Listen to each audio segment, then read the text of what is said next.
Hello, everybody, and welcome to tonight's stream. Uh, Tonight, as I've mentioned on my Discord, I'm going to be playing a bit more Pokemon. Doing my first ranked ladder runs in a while now. And the major reason for that is, well, A, I want to get back to it. B, coming up soon, like within the next day or two, well, on Saturday next week, is Players Cup 3, which, if you recall back in October, I was streaming myself competing in that. Uh, However, this time's a little bit different because you can actually set up a team in advance. So I'm going to be playtesting this team here, which I built initially for use in the Civil War tournament for that Facebook group I'm part of. So we're gonna give this a shot. I truly think this is a good team to start with. Could probably use a little bit of improvement though, which is what we're gonna check out tonight. Of course, the major points of this is you have my Snorlax over here running Belly Drum and Gluttony with its Sea of Papa Berry. Usually is partnered up with Clefairy here for Follow Me to basically make it make sure it's able to survive through the first turn. Also with Life Dew for some healing purposes and Dazzling Gleam for the one attack. After You is a very situational move choice on there, but you know. Landorus for some general power. Moltres and Comfey combo is something I'm really liking, but this is a secondary lead. But then you just got Landorus for some general power, and Landorus is currently set for my... Yeah, Landorus here is currently set up for my... Hey, Devil Spawn! Welcome to the stream, man. How you doing tonight? Thank you for the follow. Let's see. Where's Landorus? He's over. It's currently set up for my draft team, so I want to...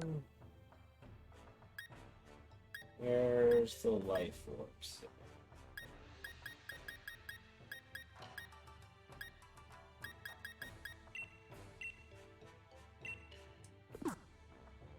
There we go.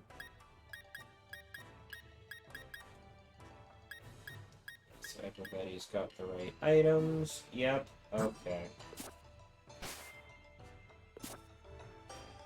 And then I guess we're just gonna go into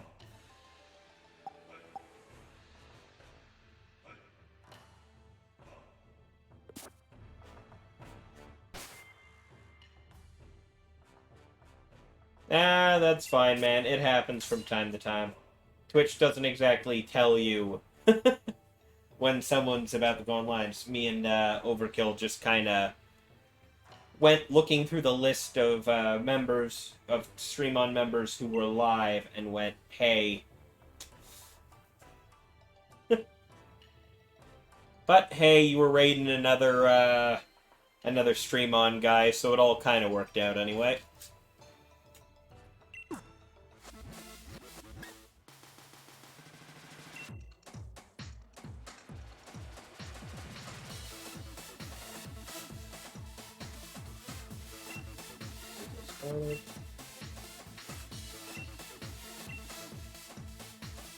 Oh, okay.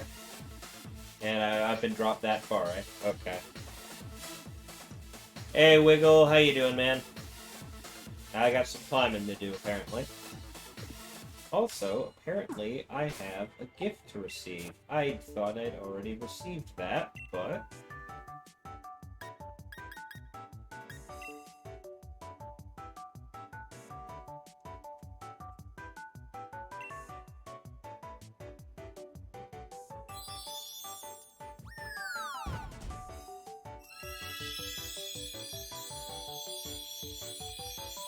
Oh, what do I get? What do I get? I barely played. What do I get? Still some stuff. Some Armorite, some Dynite, some Bottle Caps, Ability Capsule. Yeah, alright. I'll take it. How many battle points do I get? Probably not. That's correct, Shiny Hunter Sean. Unexpected gifts are the best gifts. Welcome to the stream, by the way. And I'm doing good. Gonna use you as background noise for my sick night. Yeah, alright. Fair enough, man.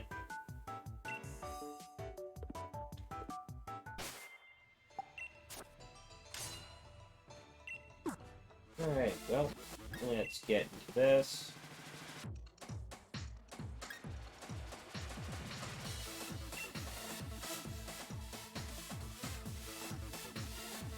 No, I'd rather not.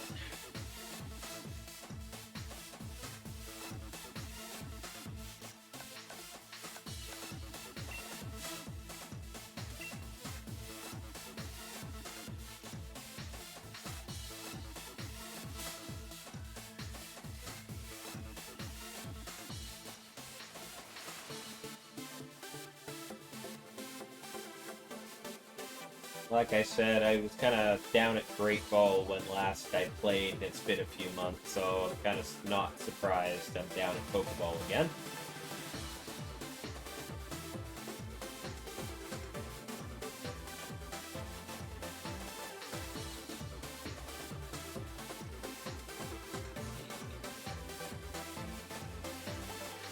Okay. Kind of standard rain team setup.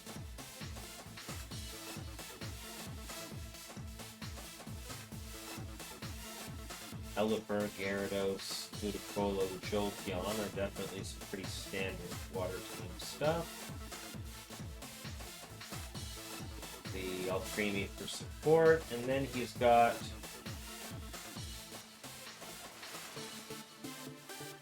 this. Does a Alolan Raichu have Lightning Rod too? Usually I just see Surge Surfer.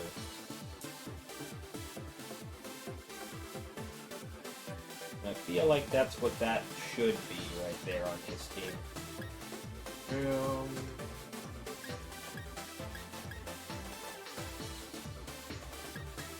Alright, well, because I think I can pretty safely go Snorlax Fairy up front. Landorus is probably going to get Jump Trucked. Artana can put in some work. It only gets Surge Surfer? Yeah, okay. I was wondering, because I saw it and I was just like, does that get anything good? I'll just go no dress to go with Comfey.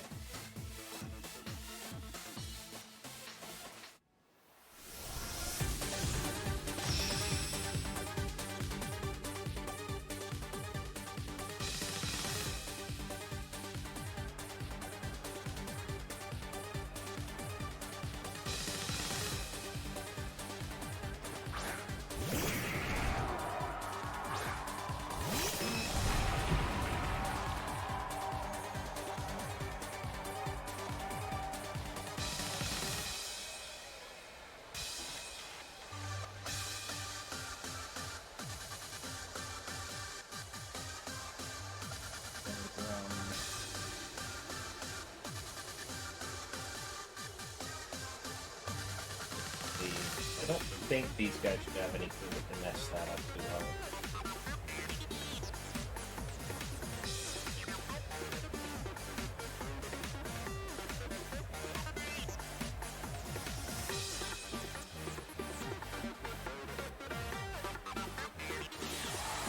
Okay, Automatic Dynamax, yep. Gyarados.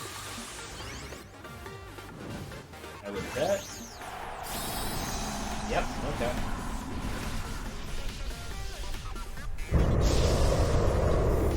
Probably, now it's definitely a Moxie Gyarados. What am I saying? Intimidate didn't go off, so that's definitely what that does.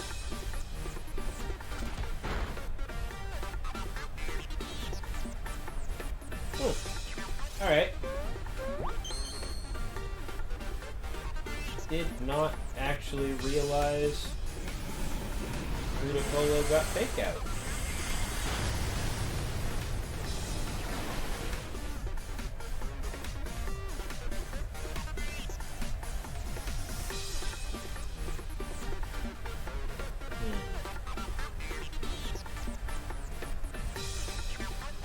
definitely just gotta go for the repeat. Those Gyarados will just kill Clefairy, and then the Ludicolo probably couldn't do enough damage to Snorlax to be a problem.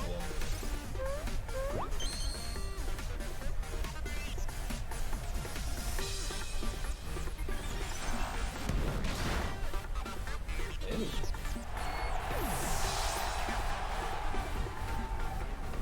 Ludicolo was faster than the Gyarados?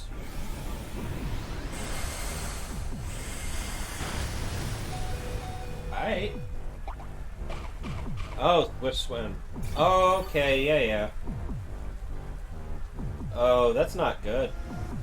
Oh, he did just enough damage. Ooh. He did just enough damage to mess me up. Nice. Also, I just could have sworn Belly Drum just kills you. I could have sworn Belly Drum just murders you, but I guess not, huh?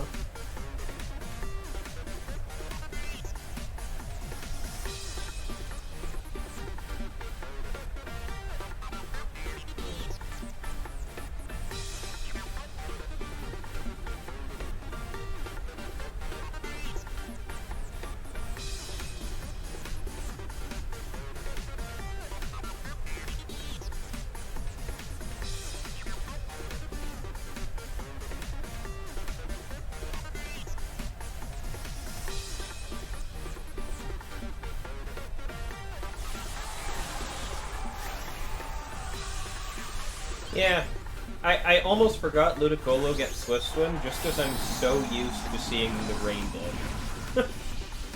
It just didn't even occur to me he had a different ability that worked with Rain.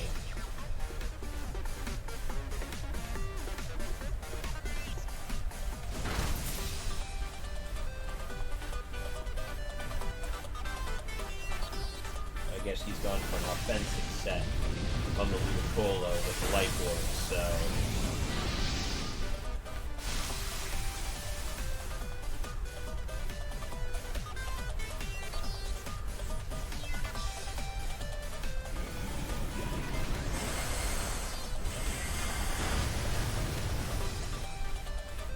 Alright. And there's the Moxie, yep.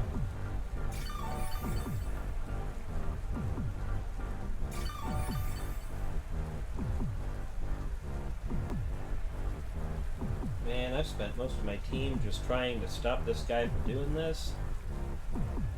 I might be in a little bit of trouble. We'll find out.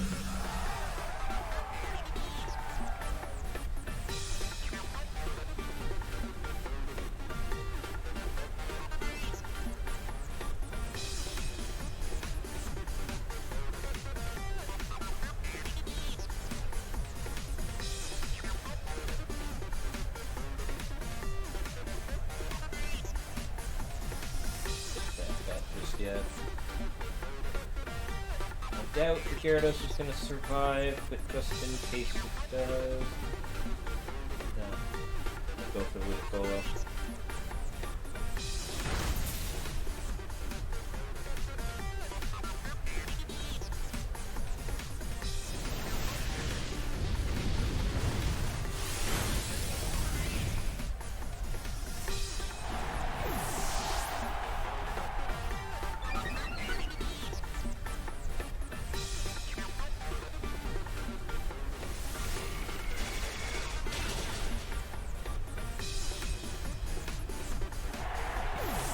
Right, offensive set Ludicolo.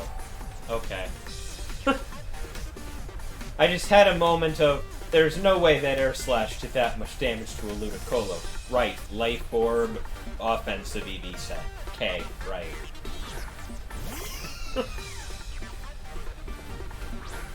Not used to seeing offensive invested Ludicolo.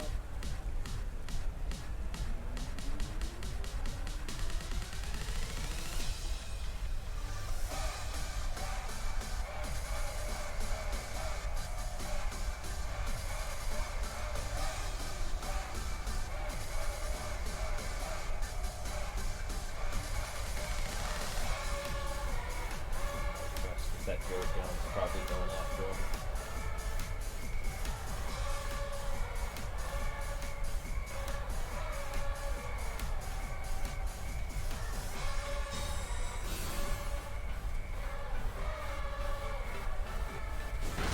Oh.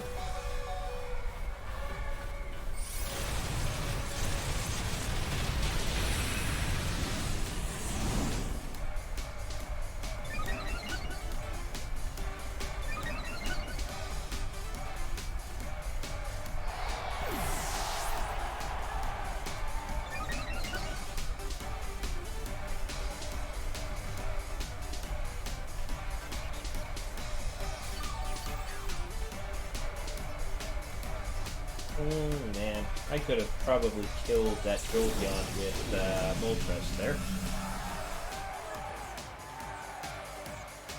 Oh well. Figured he would have gone to take out Moltres, but hey, I guess a little too much of a threat on the field.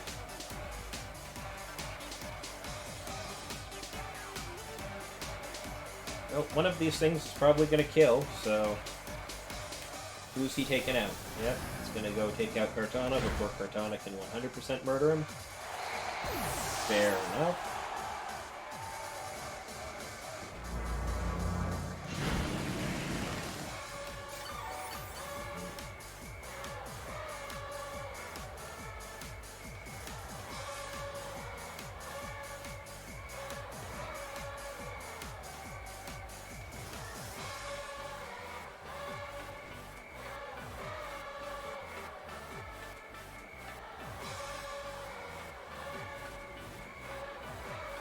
I can guarantee you the answer to my question here is Thunderbolt.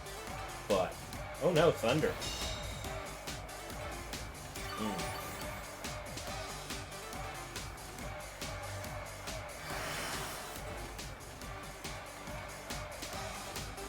The rain has stopped. So I either have to chance here that Moltres is going to survive it, and Fiery Wrath is going to end this thing.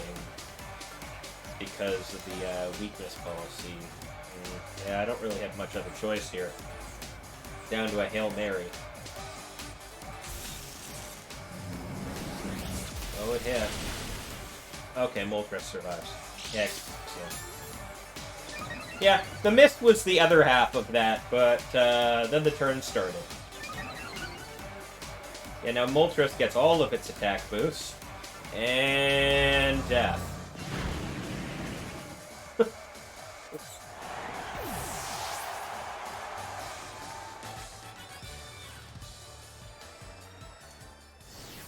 Oh, that went swimmingly.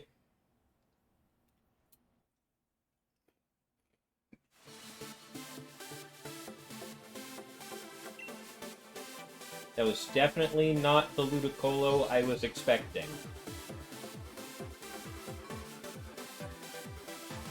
I won. Don't worry.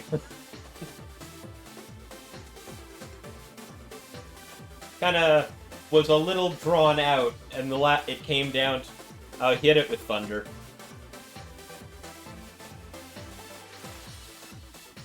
Oh. Classic Sun Trick team. I know this well.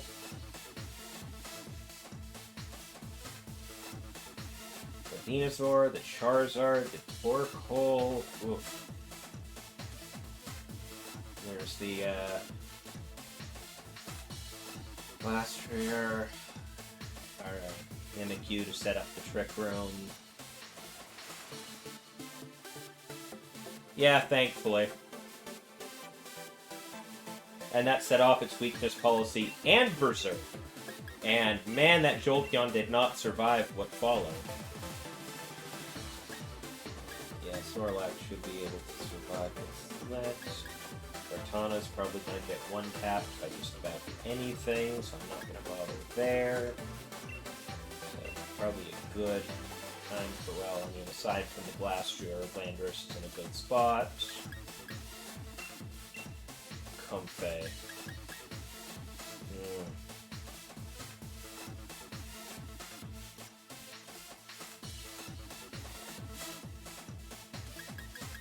Yeah, no, Force is in a pretty good spot for all but the Glass Sphere, but I'm sure the Glass Sphere is coming.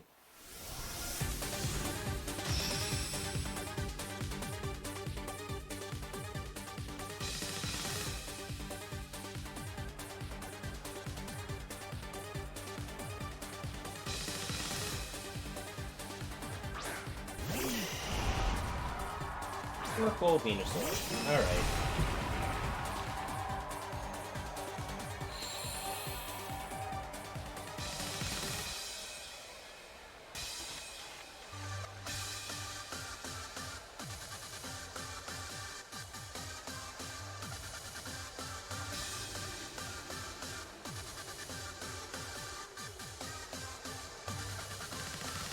So is this a Gigantamax Venusaur or a Super Speed Sleep Powder Venusaur?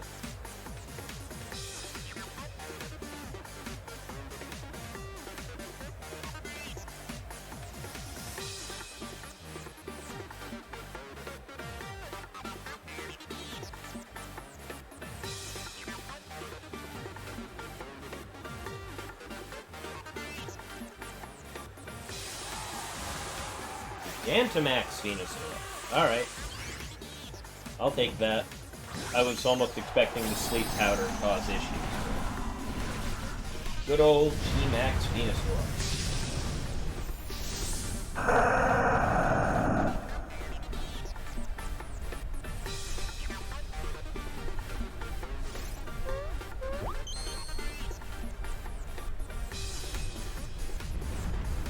Fine Lash, okay. Get shot in. That's fine.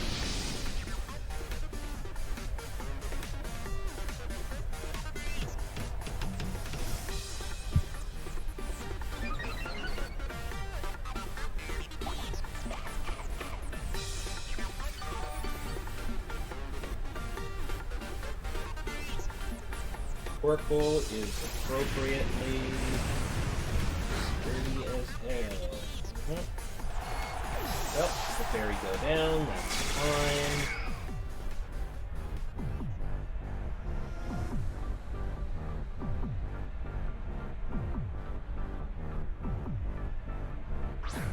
Now, we begin.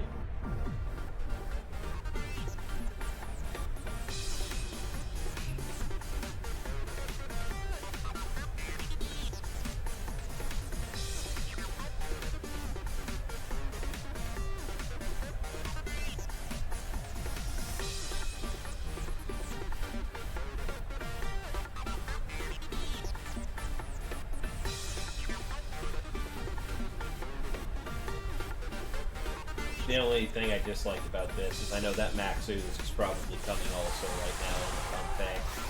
I was like, I have the Berry Berry, not the Poison Resist one. Might hurt slightly.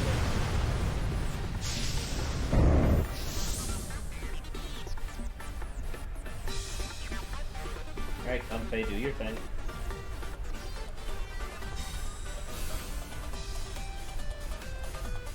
I feel like the +6 Max Quake is still gonna kill the Torkoal through the Protect, but I might be wrong.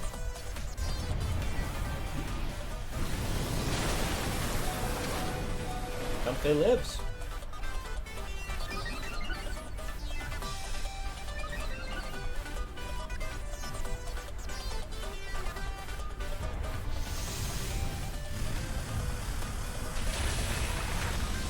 No, it is not.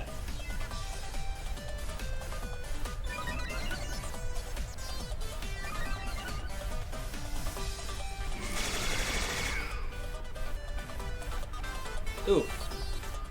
That Vine Lash did a lot more there than I was expecting it to.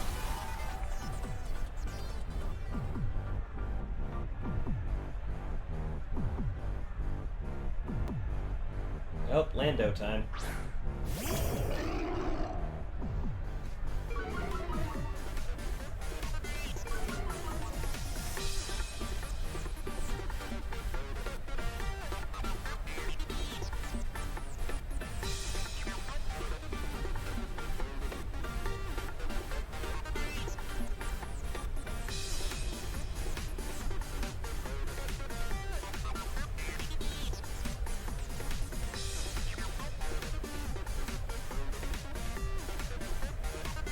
Venusaurus face.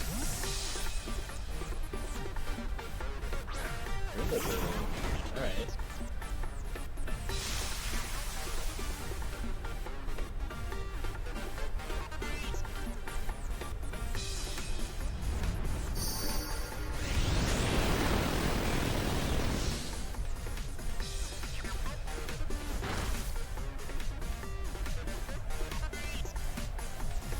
Unburied. That looked like I got my berry back. Am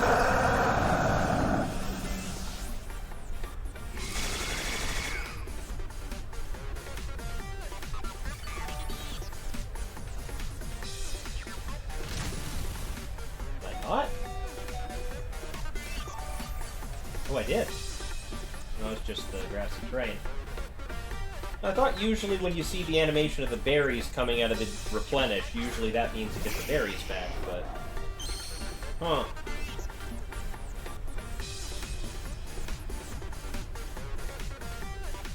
There's gonna be a fake out on my Landorus in about 2 seconds, I can guarantee that. Just in case.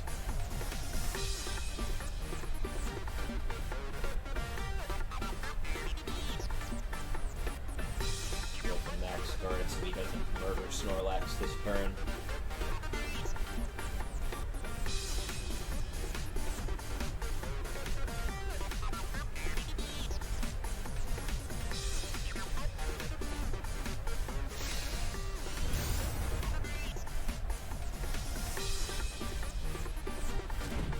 Yep.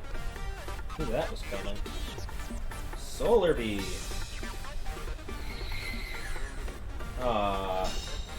Okay, he was aiming for it.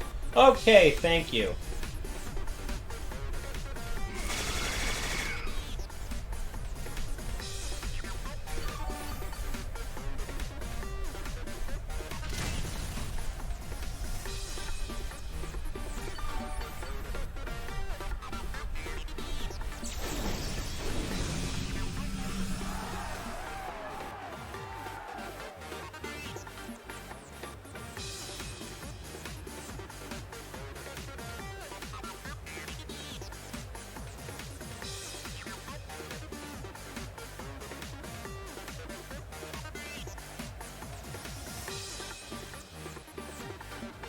Landorus doesn't have to speak Charizard. It's not a thing.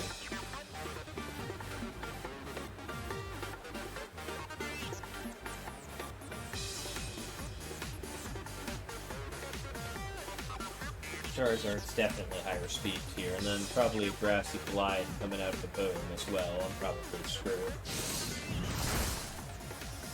Yeah, I knew that was coming.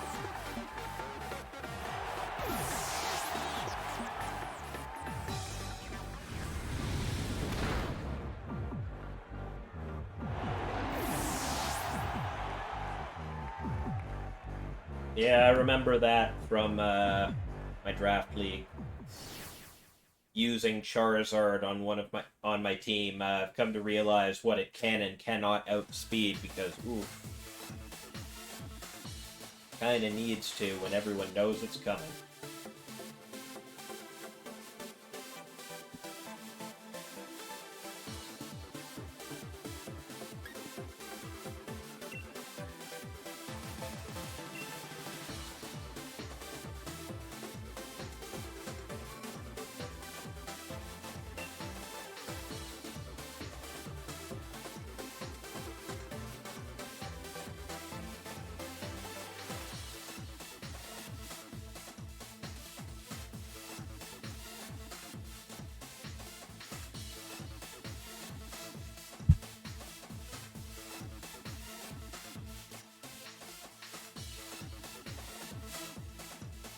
I 100% needed that berry off the turn 2.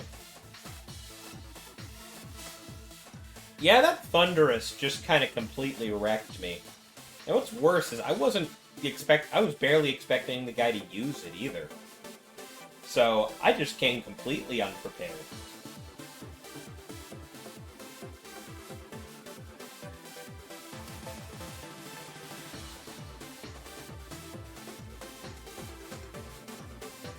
Well, this guy can certainly pivot his team a bit.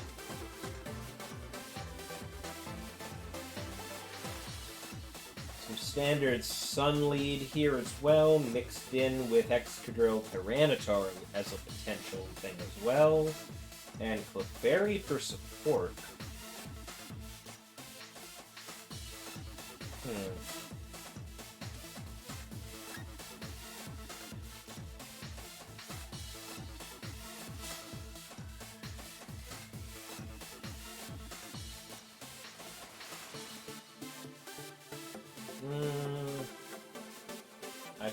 I would go with Moltres and Moltres Comfey this time if it was the Sun, but I feel like Tyranitar with an Excadrill would kind of screw Moltres real hard.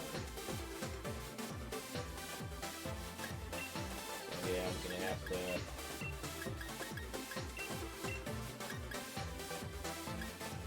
This time, yeah, Blando. Again.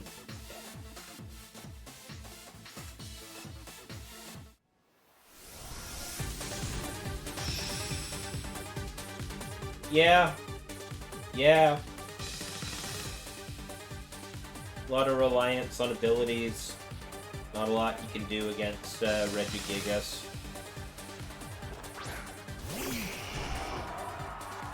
Let this guy leave the chart, okay? Alright. Yeah, no, that's what I mean. Solar Power, Chlorophyll, these Droughts, Sandstream. A lot of reliance on his abilities over there.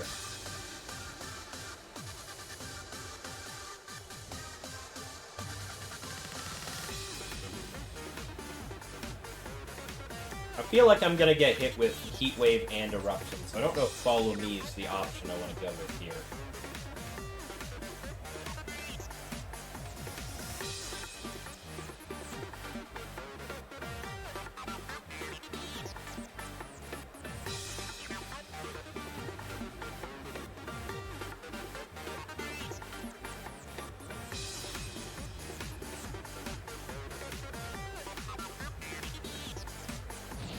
Blast Burn.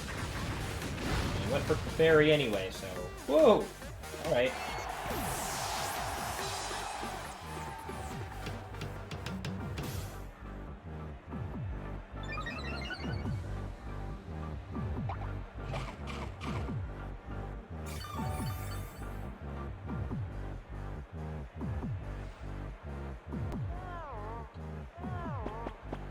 The Torkoal has Yawn. I think so? That's my thought, anyway. I could be entirely off base. But, let's take the opportunity here. Floral Healing. Snorlax. Dynamax and Gmax to Replenish.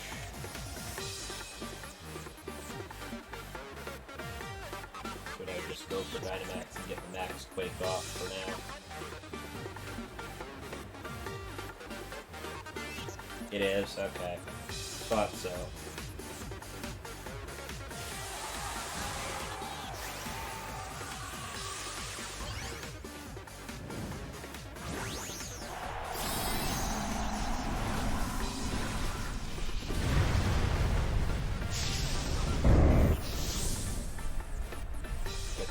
Special defense up its most of his team.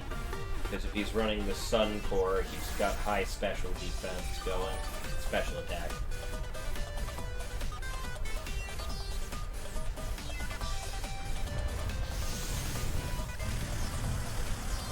Little bit of a nuisance, but if I can get the special defense up, I can probably outlive for a bit.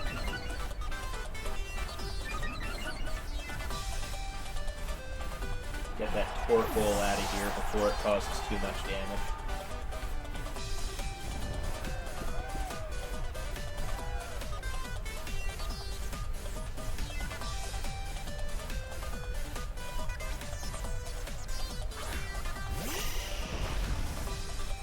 he's got the Venusaur.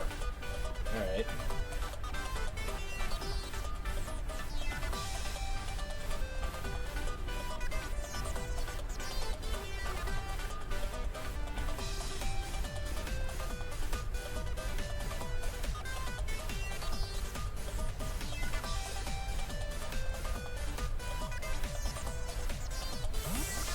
It withdrew the Charizard. Alright. What's his last Pokemon? Clefairy. They got some Friend Guard going, huh?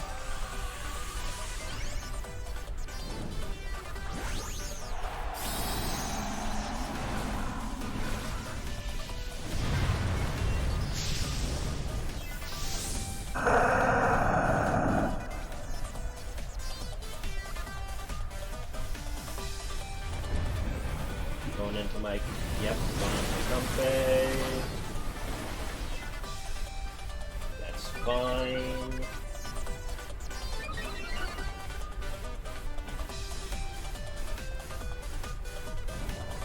There's a Life Orb Venusaur. Alright.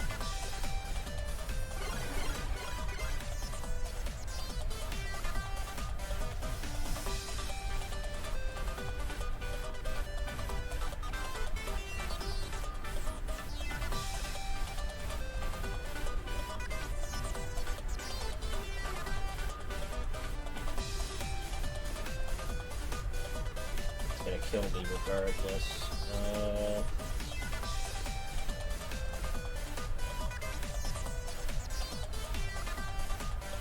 Sure. If this works, do that move on the Venusaur. Helping Hand.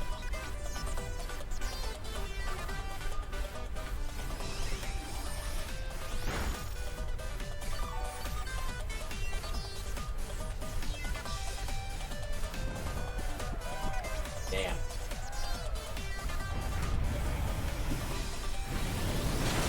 Alright. Alright, I don't think you needed to use the Helping Hand to do that, but sure.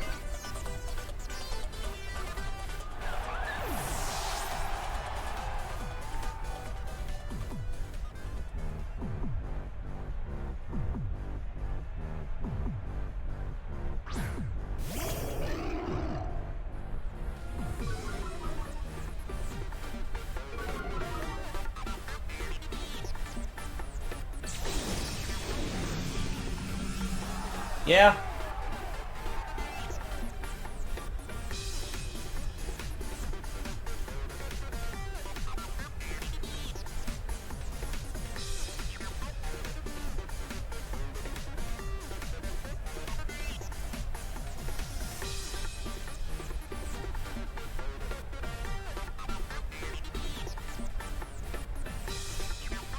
You know, there's Trick Room. He goes first, technically.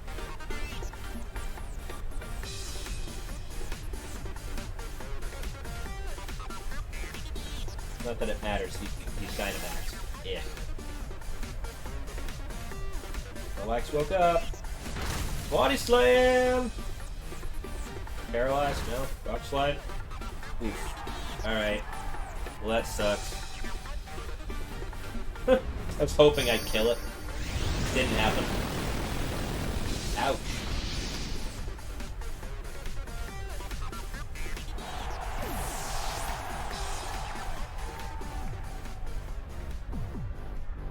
Sunlight faded. That puts Venusaur back slower than Landorus, doesn't it?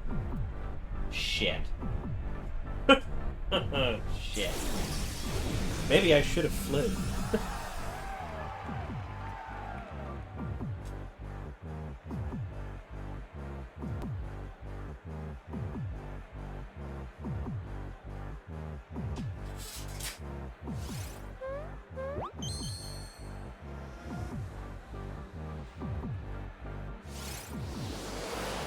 No problem, kill.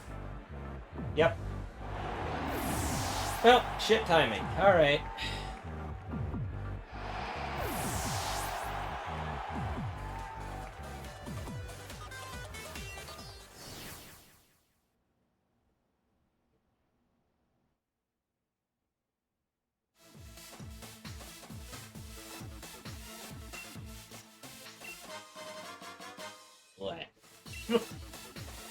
Weird play, but it worked for him.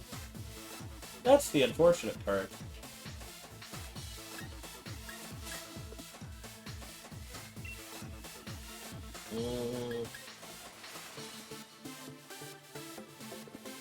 Let's quit out for a bit. There's a reason I put team building in the stream title for this one.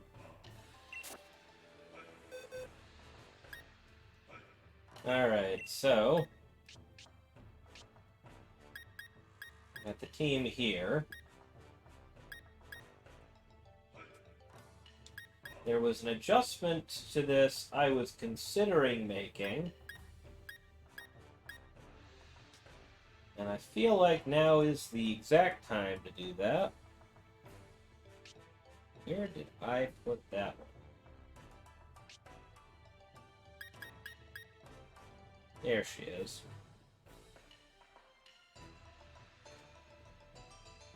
Did I?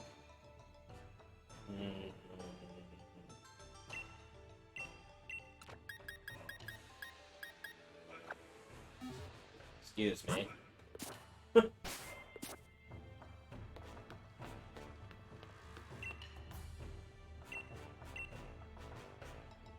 Guess it's been that long since I used Indeedee, huh?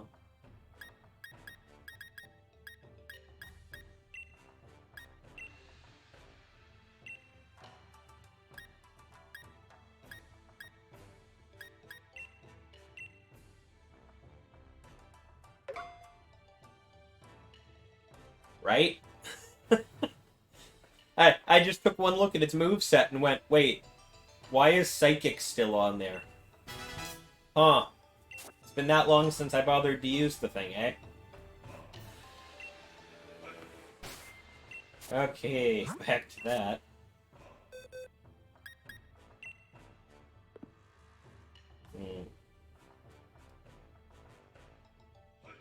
Do I want to keep Protect on it, or do I want to swap that for Trick Room?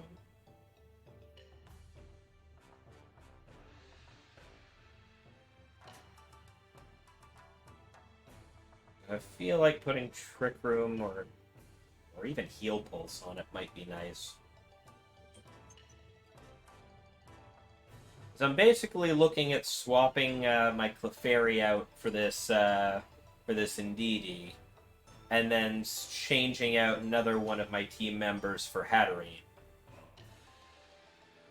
Because realistically, Indeedee does the same sort of task that my Clefairy does,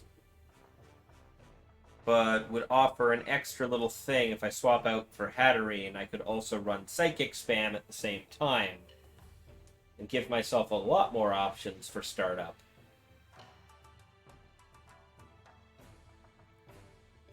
Yeah, minus the friend guard. That's the one difference.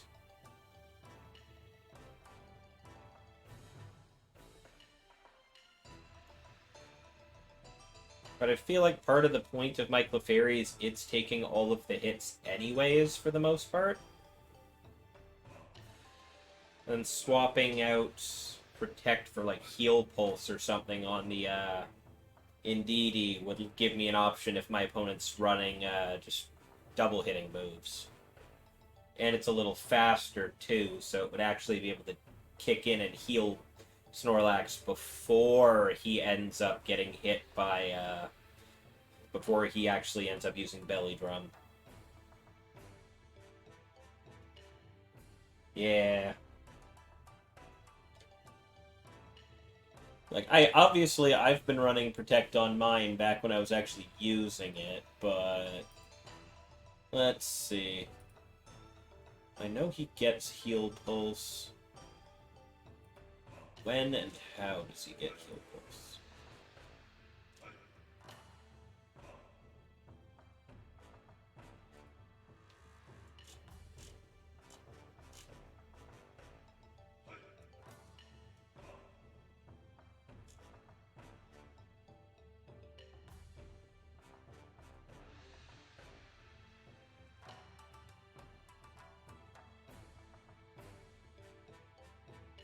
Probably TR, isn't it? It's an egg move!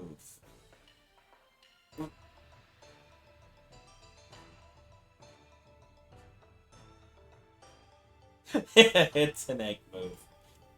That's unfortunate. Well, it's not like I can't do that, but, decently quickly, probably. Uh, who... Not heal pulse, I meant to go to the egg move details. Let's see here. Who gives it heal pulse? Parents that learn through leveling up. Audino or Aromatisse? Okay. Or, more to the point, first and foremost. Yeah, Audino or Aromatisse, which, in the case of Aromatisse, it's female. That sucks, severely. I knew I had one kicking around with Heal Pulse. Alright, well, searching. Species... Let's see, because I need an Indeedee specifically with it, so...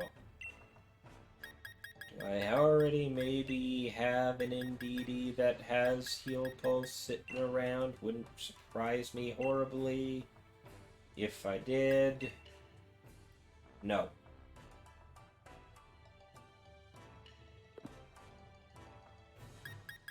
Well, the point is, mine's still good.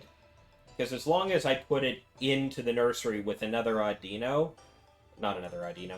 Another Indeedee that has the move, it doesn't matter what the genders are. So I just need an Indeedee with the egg move on it, and I can move it over onto my competitive one. So that means, and it's entirely possible I have this in the first place somewhere, but... Save progress. Hold on.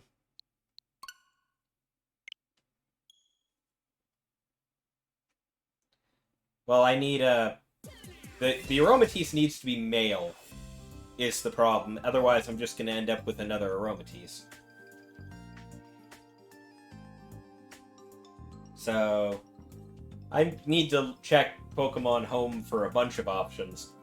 I have a ton of things handy at any given time, because I haven't released any of my stuff.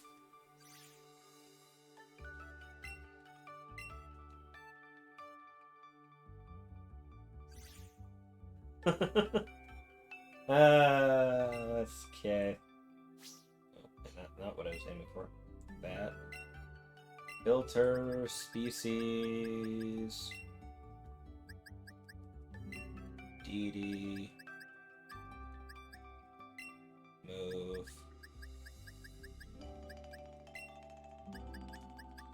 I don't like the fact that I didn't see any. No matches found! No, I do not have a single Indeedee that already has the move on it. Well, that's fine, so we're gonna back up, not check moves, and just grab myself random female Indeedee.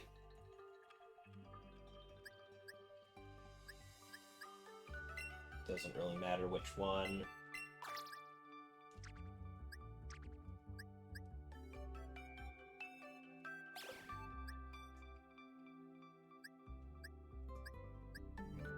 Right, I'm just gonna move these around anyway. Why did I have the Jangmo here? Oh, right, I think I got traded it. Before I continue with anything else, I had places to put those.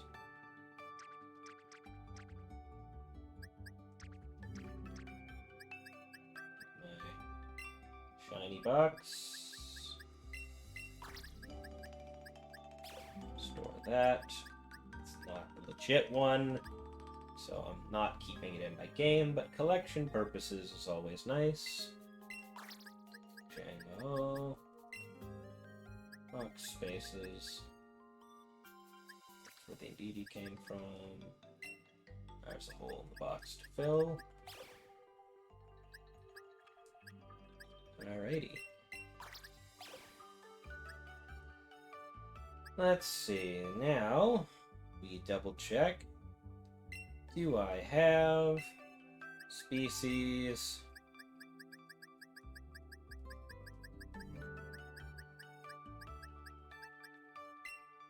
Aromatisse.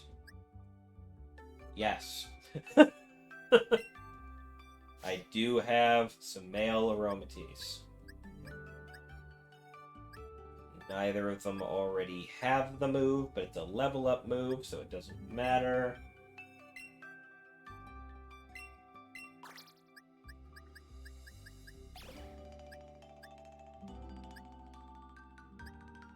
Alrighty. Save changes and exit.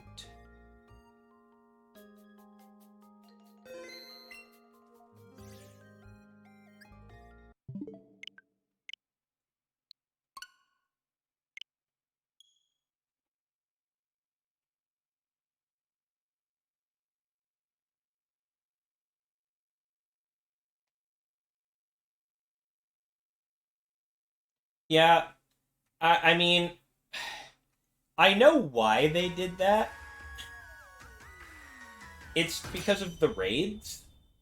Because you can get all these rare Pokemon in raids now and get like all sorts of stuff in the G-Maxes. So they gave you 1,000,001 ways to actually be able to use your Gigantamax that you caught in a raid, including an ability to put egg moves on it after the fact. So I need to pull those out of the box first.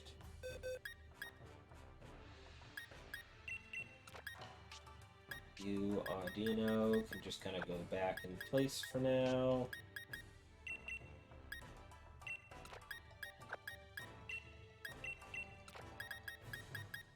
Piece over here.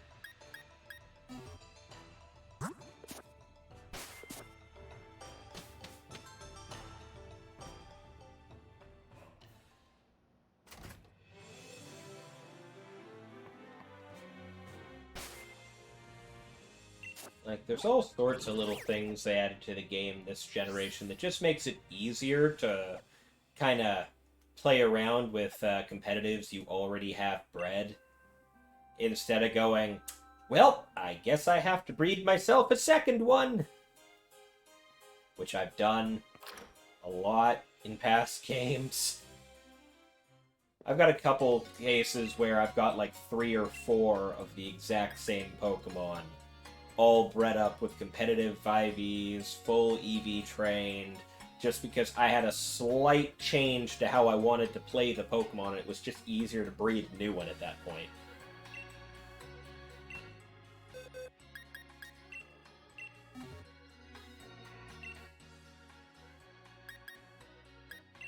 Impulse.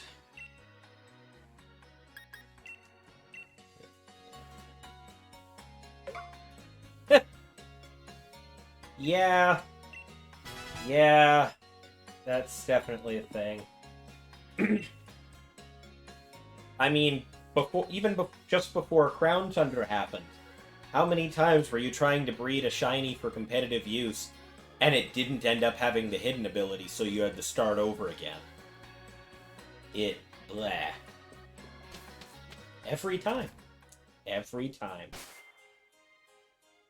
Alright, I don't even need to bother putting items on these things, because it really doesn't matter.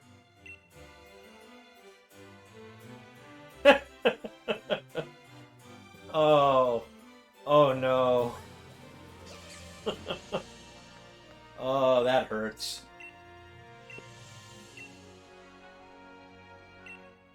I had a buddy who was trying to breed himself a hidden ability Primarina, and he ended up with a shiny Poplio in the middle of it, just by absolute happenstance. Wasn't even trying, wasn't doing anything, just shiny Poplio, and he got all excited for all of 5 minutes before he found out it just had Torrent. And he was just beating his head on the table for 2 seconds, like, why? Why?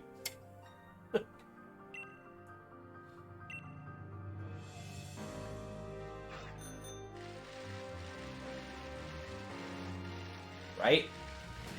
All we need now is a bottle cap that can impart 0 IVs. and everything will be simple.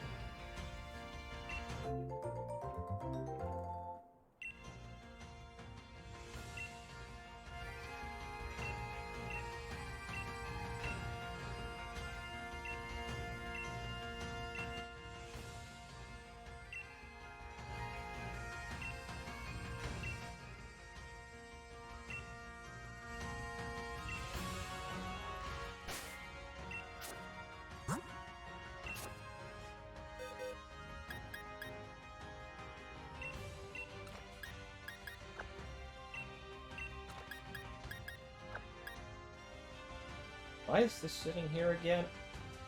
Oh, right. Paul. Right.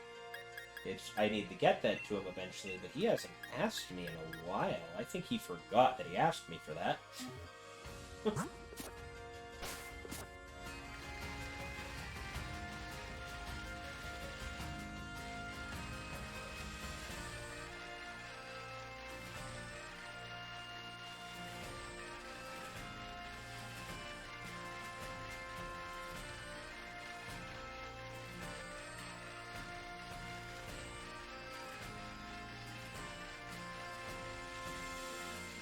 Yeah, to anyone else tuning in right now who's looking at my thing thinking I was doing ranked play, I am. I'm just currently trying to make some adjustments to my team to see if I can get some better results out of it. Because I just looked up and, oh hi, 6 viewers apparently.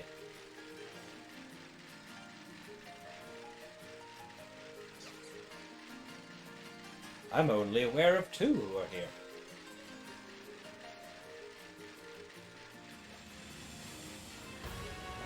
Well, 3 if Devil's Spawn is still kicking around and lurking from the beginning, but you know.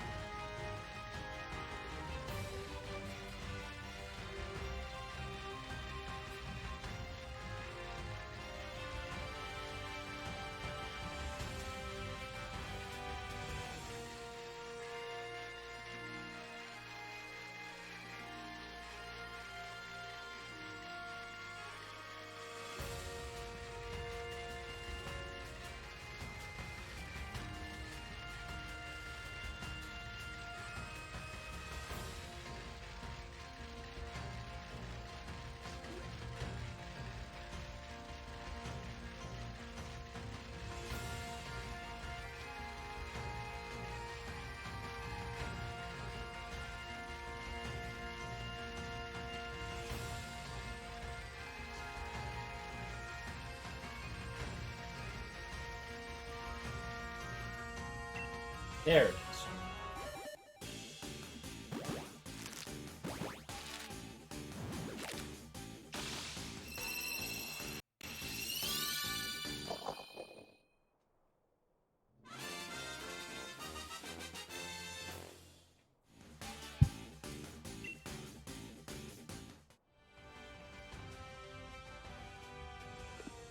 Of course, it's male, but I don't think that matters in this scenario.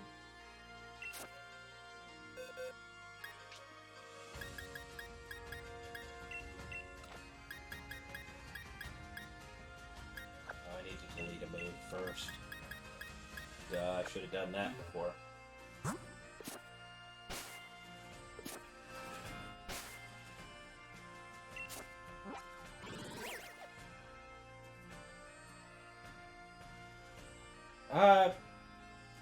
Pretty sure I was. Like, I know right up front I was really set in my ways of all of my weather and terrain setters needed to be 0 speed, so I'm pretty sure I did that.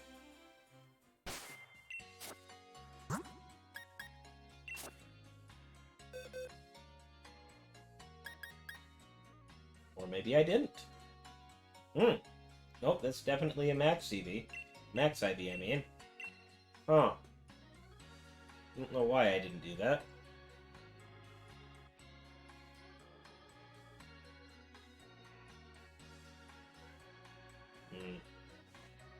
You know, I may end up breeding myself a new Indeedee anyways, if that's the case.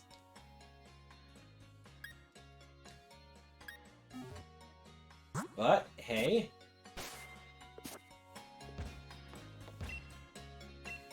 I mean, I've got until Thursday.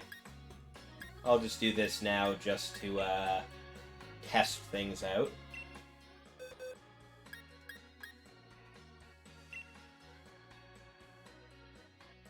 Yeah, it just means that if both are 0 speed IV, it's a speed tie and you just flip a coin, but at the end of the day, I think, yeah, expanding force, helping hand follow me is probably for the best.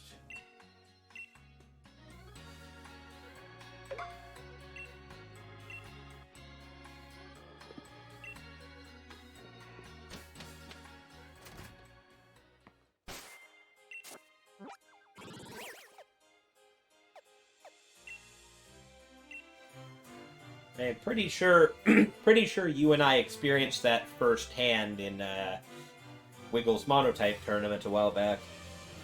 Your Indeedee versus my Boom. You won. And I was sitting there like, I thought Boom won that, but okay.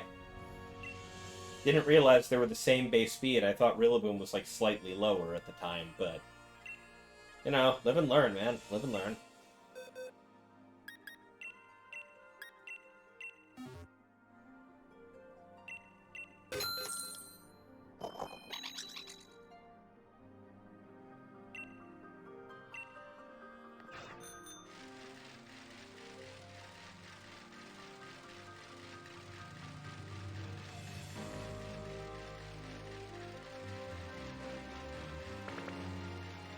Yep. Yeah, we were both doing the exact same thing, so it was an absolute speed tie. So I was absolutely just shocked when your Audino came out on top on that one. I was like, wait, what? I could have sworn I had. It's like, I think half of the problem is I'd never been underspeeded by an Audino before, so it was just like, what? But my Rillaboom always wins those.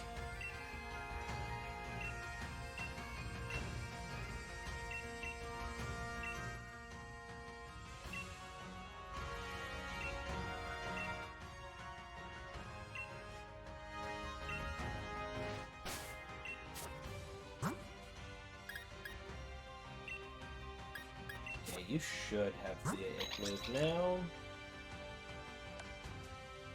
No.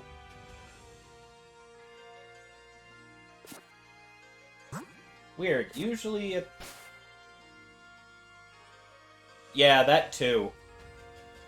So it was just like, what? Ow! That's weird. Usually it's in the amount of time it takes to get an egg.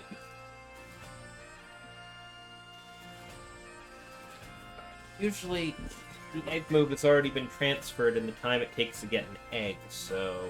In fact, I have an egg, but no egg move right now. Tells me... this may not...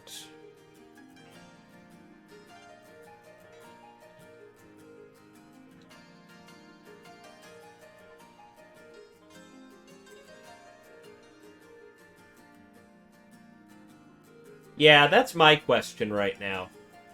Like, I feel... Yeah, exactly. I was kind of wondering if that was a thing. Like, I know for the most part, I've had male and female in together, and it's not mattered, but... I'm just gonna look up the rules on this, because if it's a... If the different form means you can't do it, I'm gonna be, Those parents... Yeah, there goes. Transfer, I'm not familiar. Pokemon's parent... Yeah, okay, yeah, no, that's the usual. Yeah, that's just apparently just a description of how egg moves usually work.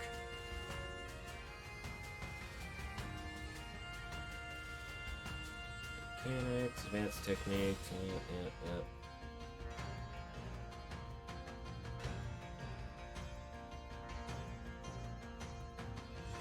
Egg moves. Oh. Well, damn. Egg moves. Okay. transferred. Okay, do you get the rules for that?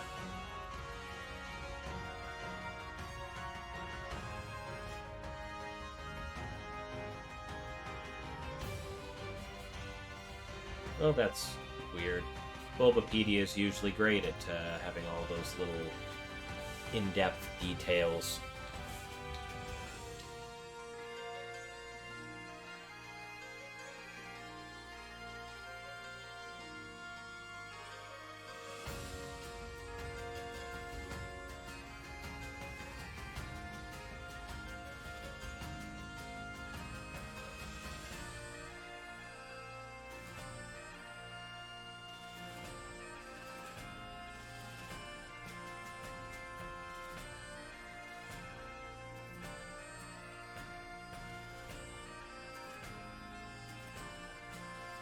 Here we go, teaching it after it's already been hatched.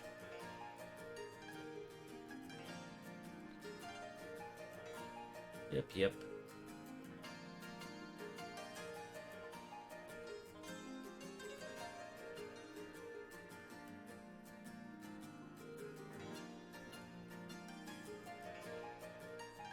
Only learn to reproduce.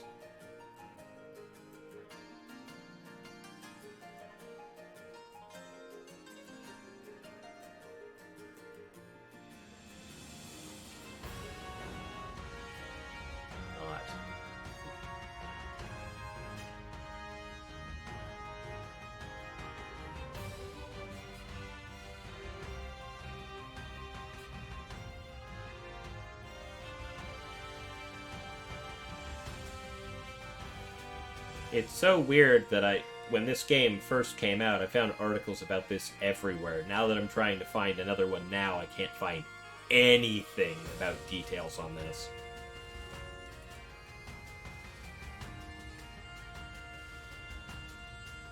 There we go. Any Pokemon in these by Elite move known by one can be learned by the other. However, a Pokemon which already knows 4 moves cannot learn an egg move. Well, I already deleted a move, so that's not it. Leaving 2 Pokemon at a daycare. You can learn it according to Pokemon will not always learn all possible egg moves without fail, so wait a bit after leaving them to increase the chances.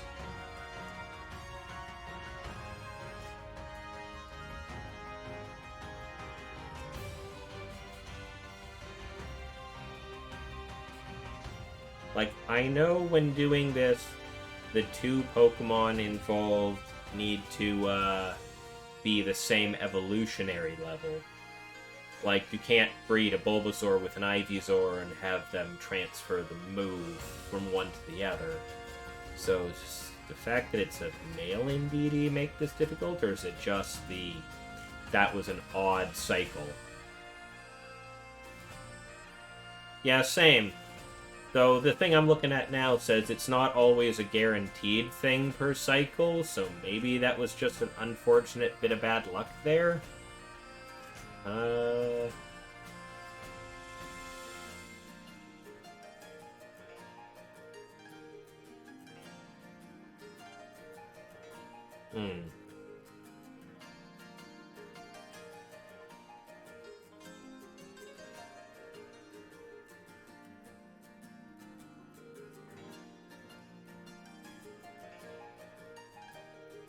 Another new feature introduced in Sword Shield is some passing. If you have one parent who has egg moves, you can pass it to the others. The only prerequisite is that the parent you want to learn the egg move needs to have an empty slot for the attack, so after leaving both. Okay, so. Yeah, I'm not finding anything on that, so.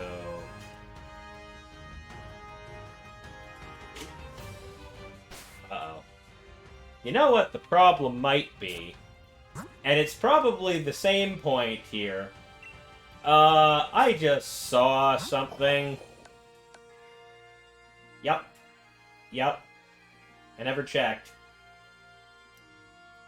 Male Indeedee can't learn the egg move. Only female.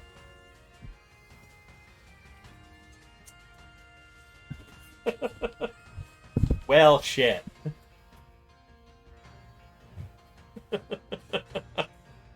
That's why.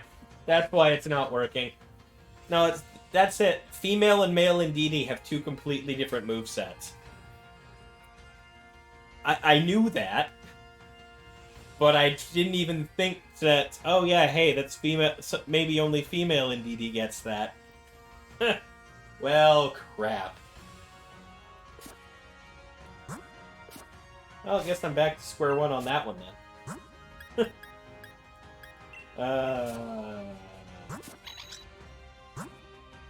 Yeah, it's female. They all both have different stats too.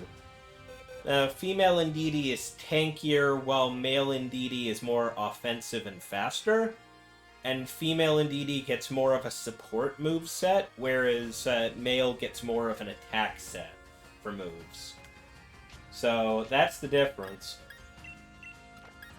So I 100% need a female Indeedee with the egg move out of this.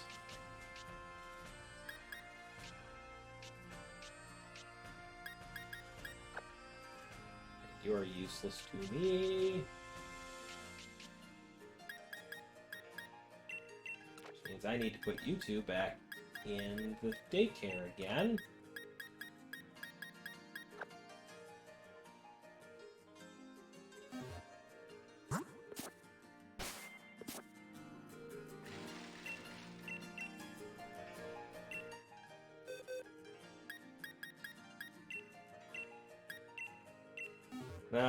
Just like you said before, just for a different reason. Indeedee is weird. It was the right reason. It was the right answer, just for the wrong reason. So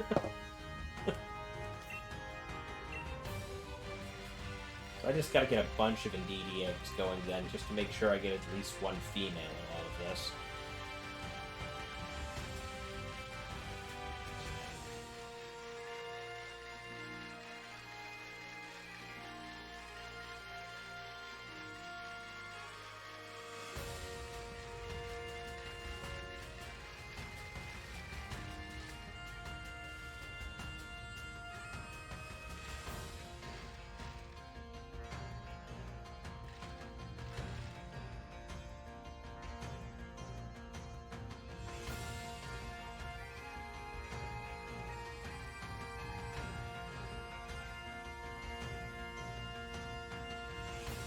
You know,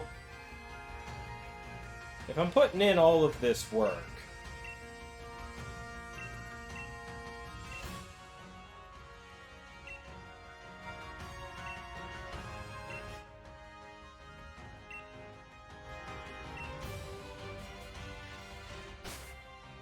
if I'm putting in all of this work anyways to try and get this Indeedee to learn the friggin' egg move, I might as well just go ahead and make that second Indeedee I was talking about before.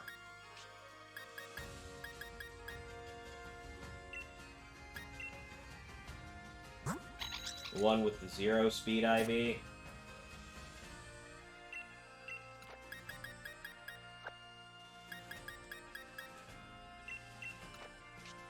Like, I mean, why go through all of this effort?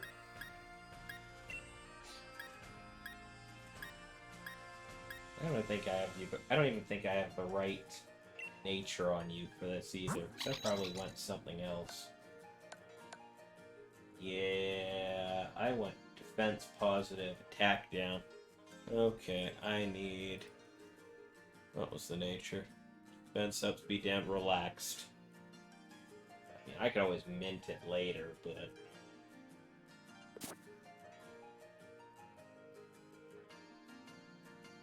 That also means the entire breeding process, I can't use any male Audino that pops up with a good IV set, because then it won't carry over the egg move.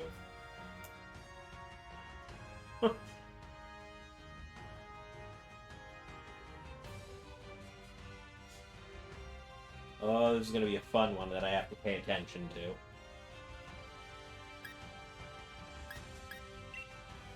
What's your nature, anyway? You're sassy.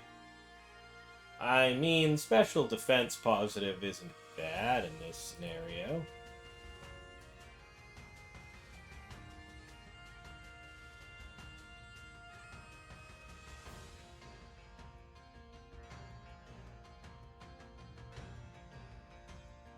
I mean, yeah, if everything's going slowly and I just want to get it done, sure, yeah, I can do that.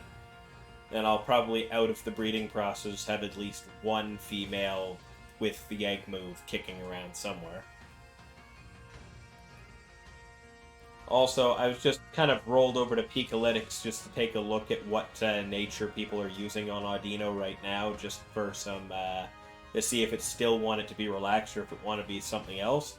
And, like, immediately just get shoved in my face the return of Grimmsnarl as a highly used Pokemon in the meta. Like, I mean, I get it, but it's just back to season one. Just reflect, light screen, fake tear. Oh, he gets fake tears. Okay, yeah. Why have I never seen anybody run fake tears on Grimmsnarl before? If he can learn that, that's interesting. All right, so let's BD. Most people are.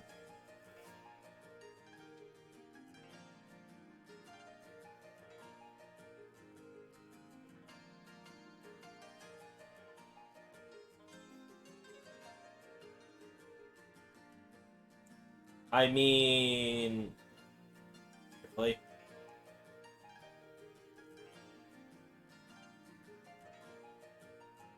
Well, I mean, fake tears has always been good. Like, I mean, every single person and their grandmother ran it on Whimsicott Season 1 because it was useful as all hell. And heck, I figured out how useful it can be running it in my Draft League team. I specifically made it so that my Ninetales would move faster than Charizard, so it could drop a fake tears on an opponent before Charizard nuked them. But yeah, okay, so follow me, helping hand, explain, yeah, okay, but most people are, the vast majority of people are running this thing modest right now. I mean, I guess.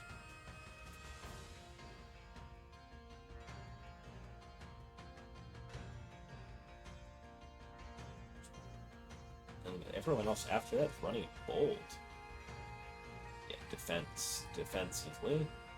Yeah, no, a lot of people, yeah, like 10% running it modest, 8% running it bold, and yeah, no, there's about the 7% of people running it quiet, which kind of surprises me a little bit, but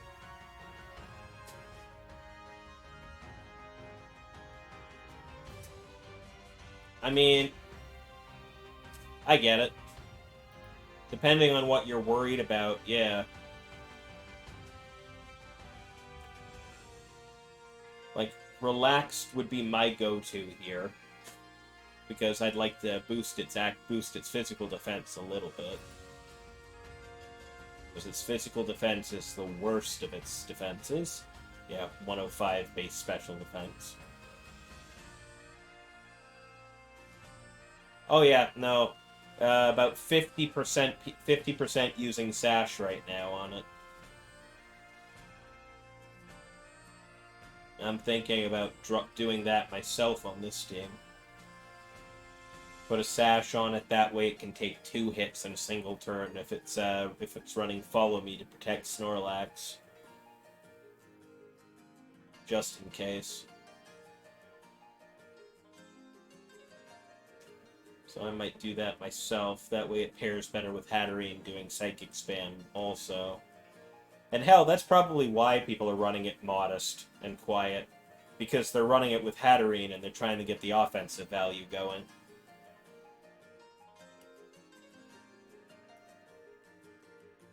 Yeah.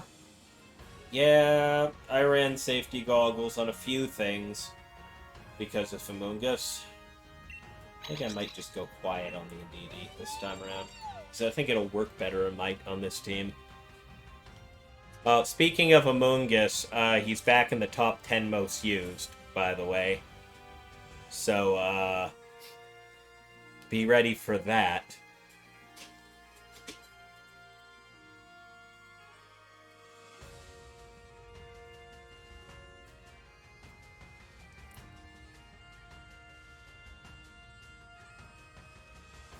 Also, the absolute return of Incineroar to his old #1 spot in usage.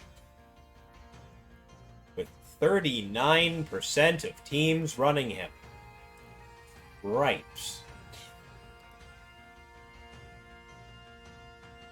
He's outdone Tapu Fini in usage by a solid 8%. Oh no, I understand why Incineroar is as popular as he is. He's really good. I made one pretty early in, was using him for a bit, but I've kind of moved on to some other things in the last little while.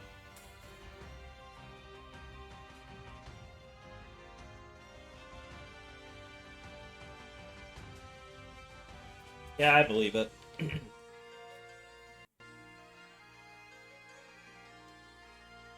He's a good mon. He really is.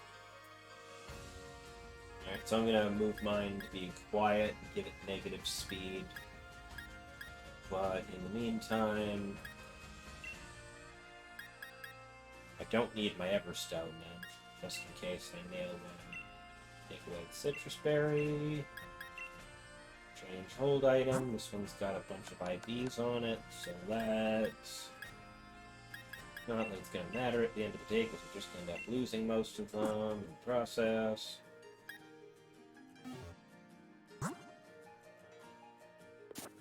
Let's drop that Destiny Knob.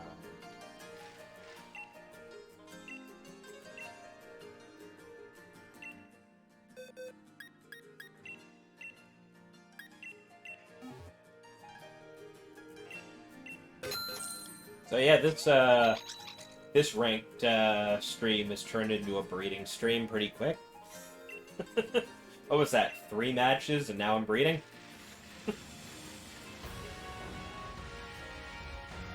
I mean, the title still stands. I'm prepping for Players' Cup. That hasn't changed at all. And in Cutie Fly in the Fog.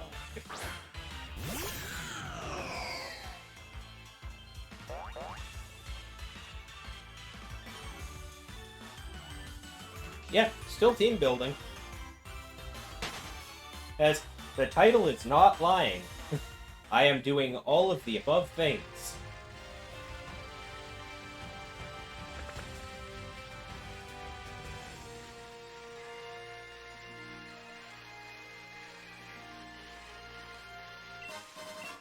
The extra ball. Don't have anything. Mushroom.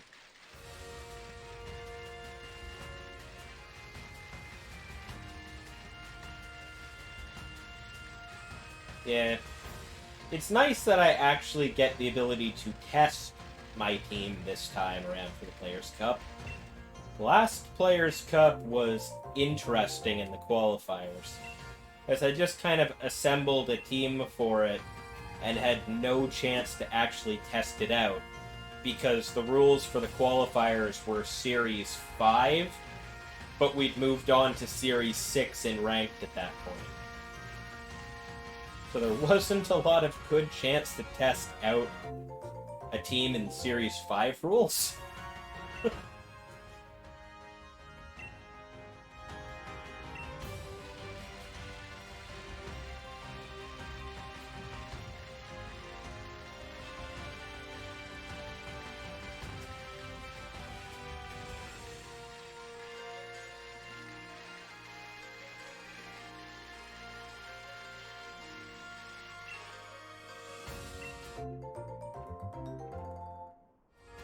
So I just kind of... Yeah, I understand. We were like a month into Series 6 and playing around with the ban list. Oh, no, I don't want to take the Pokemon back. And we'd been playing with the ban list for like a full month by the time that tournament rolled around, and there was just no ability to test your team for the Players' Cup properly, because you'd be running a Series 5 team. Well, you couldn't run a Series 5 team because a good bunch of the top meta threats were banned in Series 6. At least this time, it's Series 7. It's what we're on right now. I mean, I'm a little surprised they're still on Series 7 and they didn't drop another ban list for January, but hey, I'm not complaining too hard. I'm surprised, not that I'm upset about it.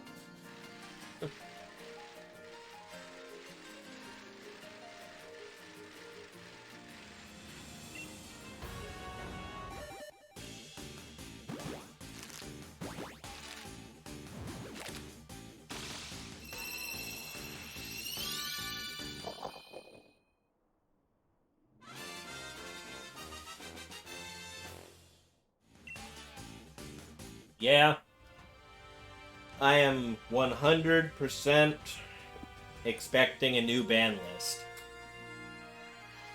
Hell, I was expecting that this month, but it didn't happen, but I'm fully expecting a brand new ban list and the rest of the game cycle until they give us like a new game or a new DLC pack to just be like rotating ban lists for like the rest of eternity. Until they decide to unlock the boxed legendaries for use, of course.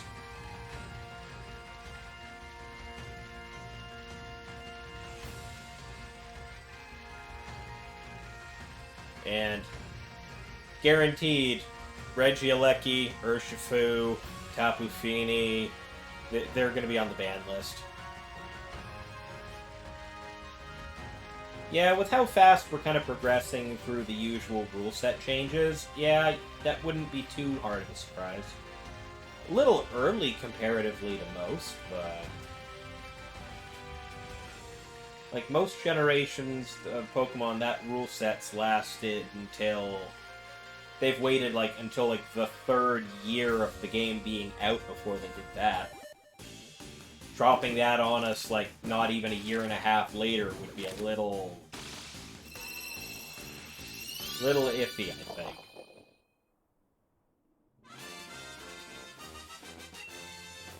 Yeah.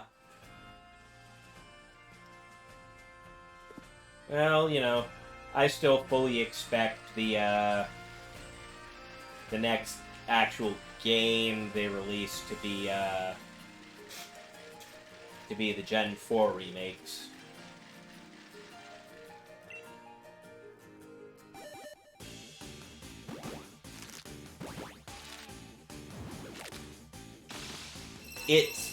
It would fit with their usual remake cycle a little too well. So I feel, and they've been teasing at them for a while. Hell, I'm half surprised the Gen 4 remakes didn't happen in Gen 7, when Sun and Moon had so many different little clues pointing at Sinnoh.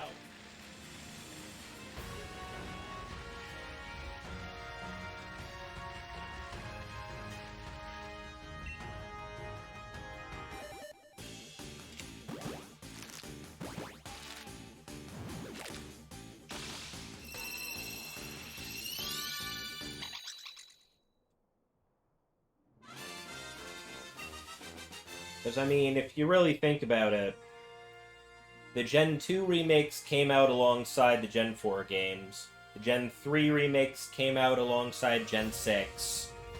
And so the Gen 4 remakes coming out this year along with Gen 8 would be pretty in line with how they've been doing things.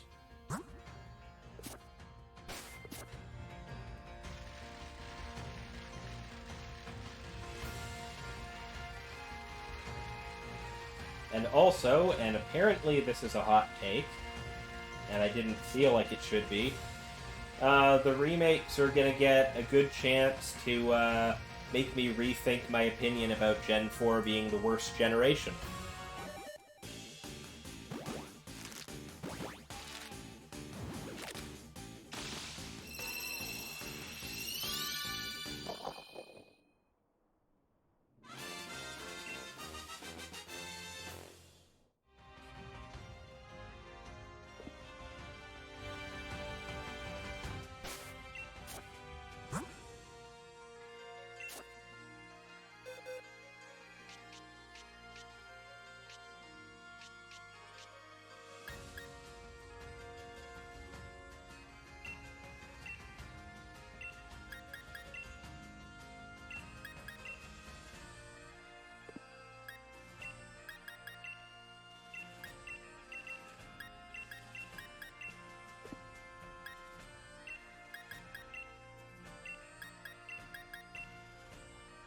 That's a good one. I'll probably end up using that one. The fact that almost all of them have had Psychic Surge so far is also semi-surprising.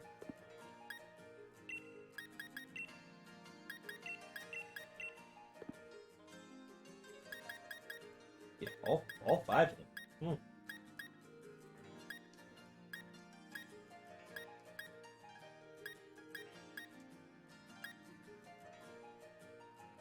Wait. No, that's different. Wrong. That's the wrong one.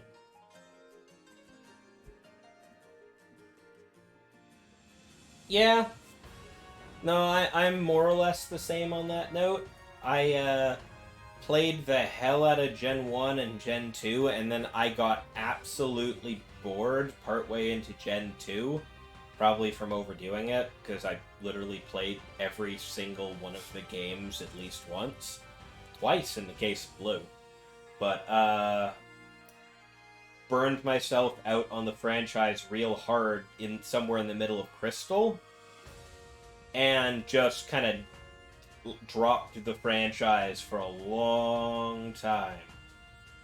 Never played the original Gen 3 games when they came out. Picked up a copy of Diamond about a year or two into the life cycle of that generation, and just absolutely hated it. Put it down. Didn't try again until like a few years later when someone handed me a copy of Black. And quite honestly, as far as Gen 5 went, I think the Gen 5 games probably were the most interesting to me, but they still didn't, like, revitalize my interest in the franchise or anything. Like, I still, to this day, I think that the Gen 5 games have the best storyline of any Pokemon game up to this point.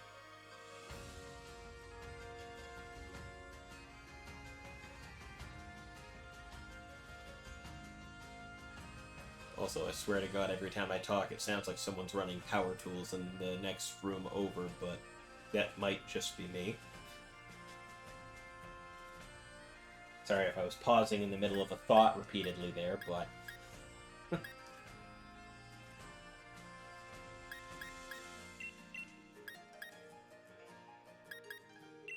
Keep you...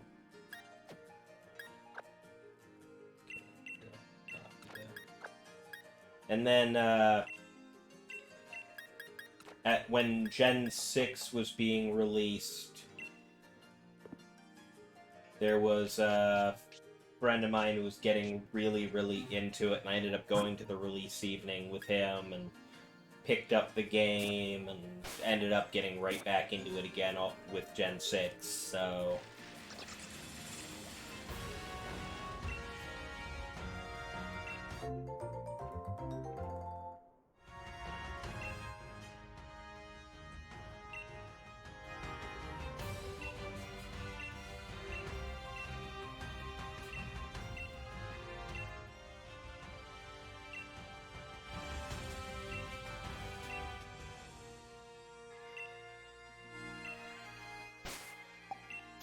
Okay. 2.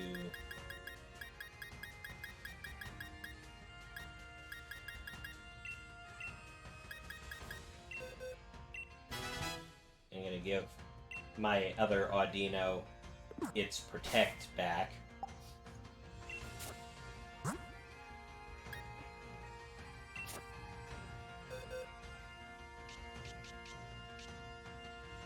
Alright, where's my Quiet Ditto? Oh,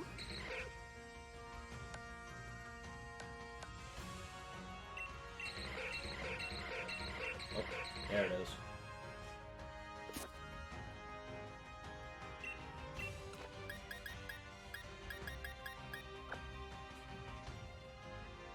Yeah, like my Ditto box.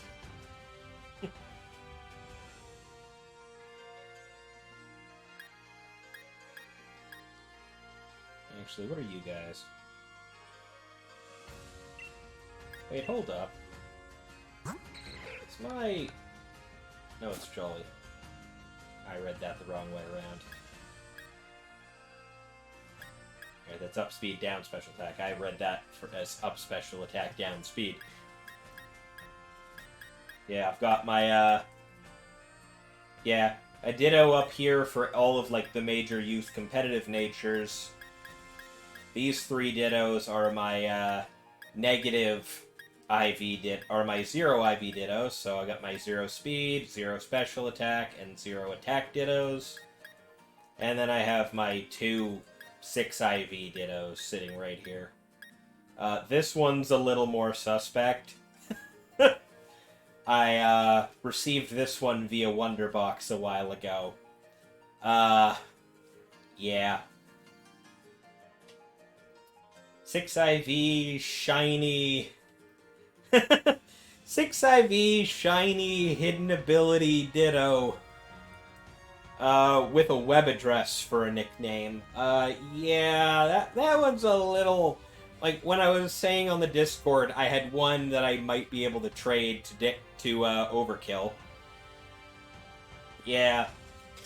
When I said I had a suspect Spanish Ditto to trade to Overkill for breeding, this is the one I meant. Like, I actually followed that web address on my thing just out of curiosity one day. It linked to some guy's Twitch channel. So I'm assuming it came from that guy's Twitch channel, and he just generated a bunch of them and just sent them off into the abyss to be received by whoever. And this is the one I've had, the 6 IV Ditto I've had since Gen 6. Once again, little suspect that someone just handed it to me when I was getting into VGC, but I'm not going to question the gift horse. This one definitely looks a lot less suspect. Yeah. No, I know what you mean there. Yeah, I've had my bunch... I haven't had to... Well, I mean, I caught a bunch of new ones at the beginning of Sword and Shield when it first came out, because, you know, you couldn't transfer any of your old Pokemon yet, so I went through and I was catching, like, a bunch of Raid Dittos all around. But, once I could transfer in my old collection, I just kind of mixed and matched. If I had a new Raid Ditto that, had better IVs than the ones with the same nature from my old games, I just used that one instead. That way I could get better IVs going when I was breeding for nature. Also, hi Layman, welcome to the stream, man. Yeah, so that's that. Let me just... No, that's not the button I wanted. That one. Move that to the Audino B&DD I want. Yeah, no, stream's going okay. Just kind of...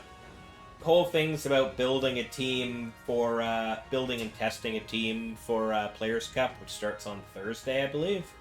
Yeah, definitely Thursday. So I was in the middle of doing a little work on this team, and discovered that my Indeedee wasn't exactly the best for what I was trying to do.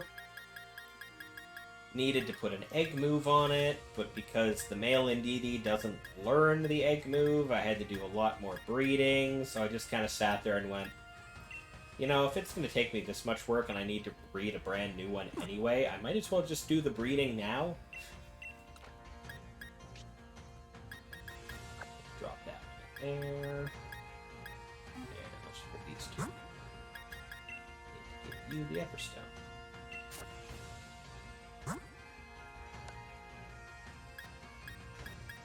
Or I'd forget.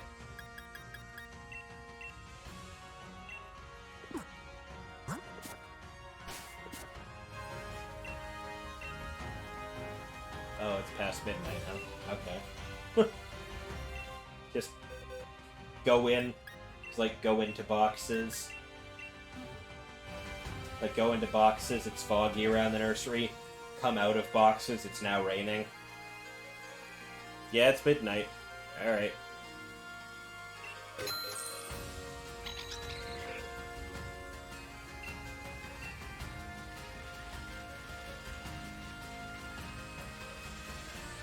The only problem is with this process, if I want to keep the egg move,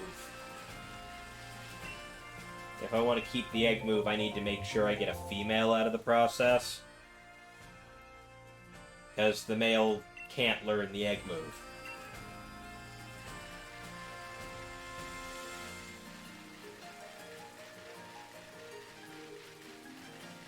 I'm also trying to keep hidden abilities, so I definitely need to keep breeding for things.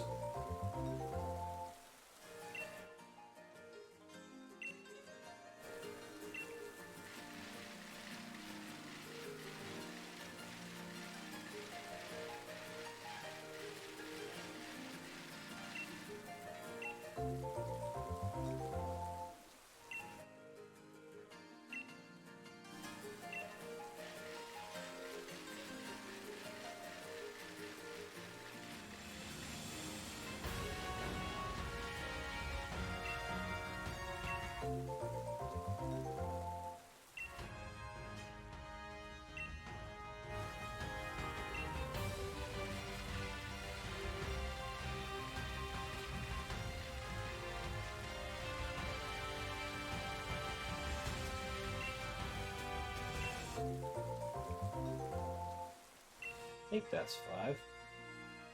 Oh, that was 6. Okay. I was off on my count by just a little. Send it to the box for now, and I'll grab that in a sec.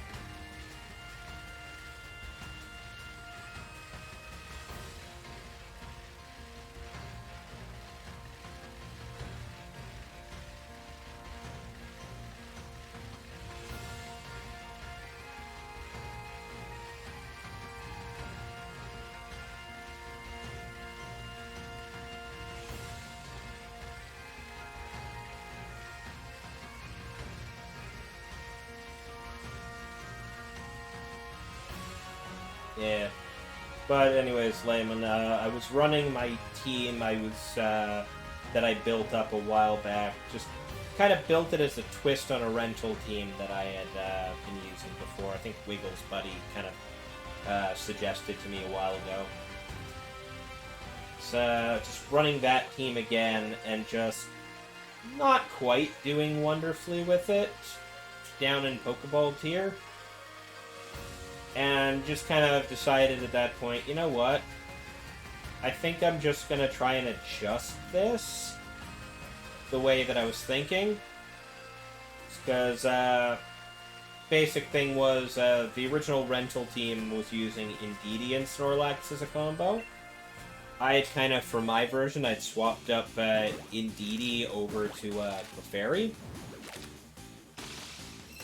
Just figuring it kind of worked a little different. It was good to have Friend Guard. It was some good stuff going on it. But then I was thinking the other day, hey, if I go back to using Indeedee, I can swap one of my other Pokemon for Hatterene and have a third possible lead-in on this team. So that gives me a lot of ability to just kind of go, yeah. Also, Indeedee being able to block Fake Out from happening and stopping Snorlax from doing his thing is definitely, that's a major plus.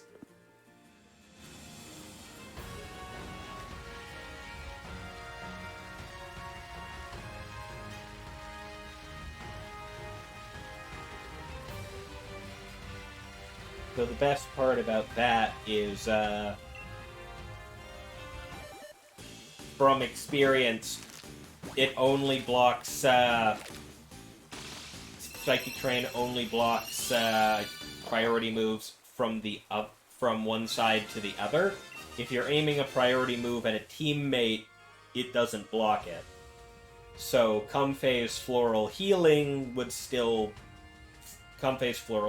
and Indeedee's Heal Pulse would still be able to heal their teammates.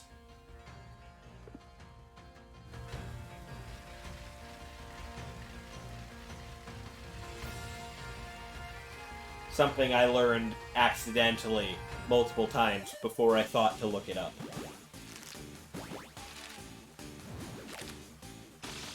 Yep.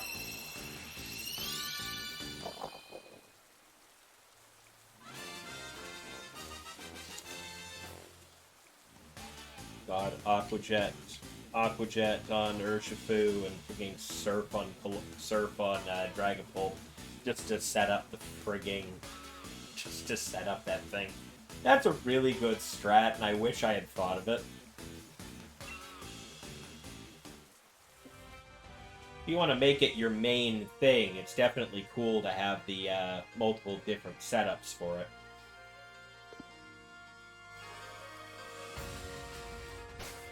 I guess that's the whole thing.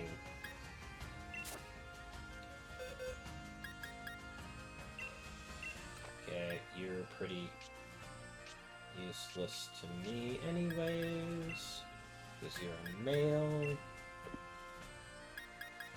Okay, grab that extra egg that's sitting here and just let it get some steps on it now.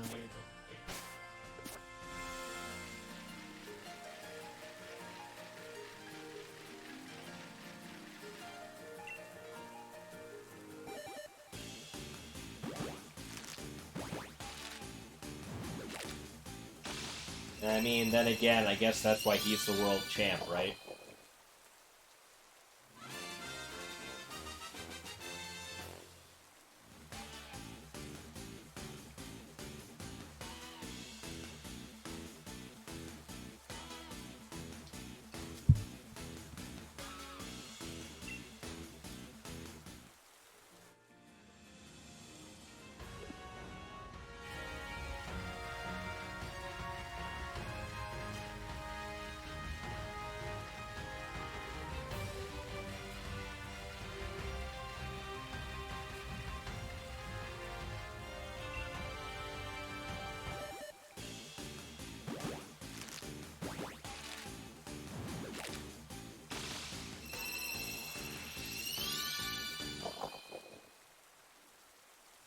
Yeah, this is a lot of male Indeedis coming out of this. For what's supposed to be a 50-50 thing.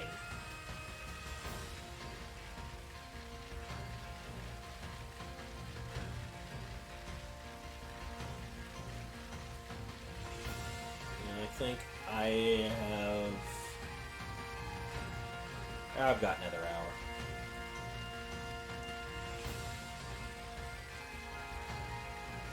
Gonna keep going on this until I get as close to this as possible, but I got about another hour before I have to 100% get off of my computer. Stop screaming. Because the wife needs it for a thing, so...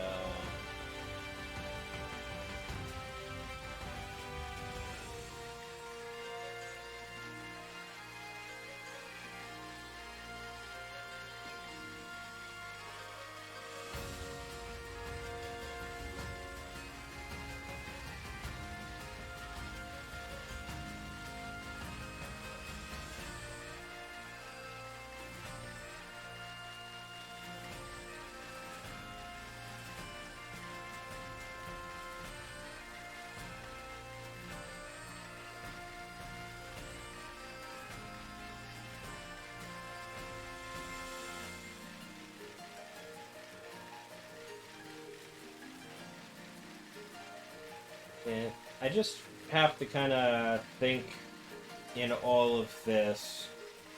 If I'm doing this and I'm swapping out for Indeedee and Hattery, I know I want to keep Moltres and Comfey because I like that combo a lot. So that's 5 members of the team and 3 potential major combos plus things that can do some damage outside of their combos. Who should my 6th Pokemon be? Out of all of those, I think the Indeedee here is not... Yep, All of these ones are the ones with the nature, and they're all male. None of them have the hidden ability either, so... Moving on.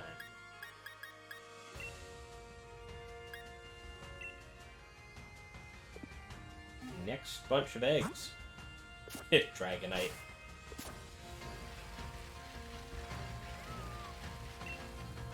I mean...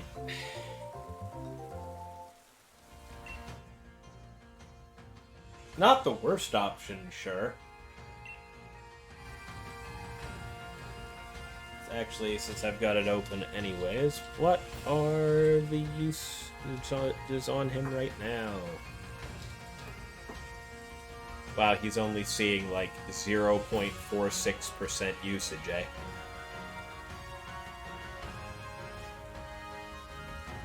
Inner focus prevents him from being flinch. Next to no one's using bulky scale. General moveset, dual wing beat, earthquake, dragon dance, protect.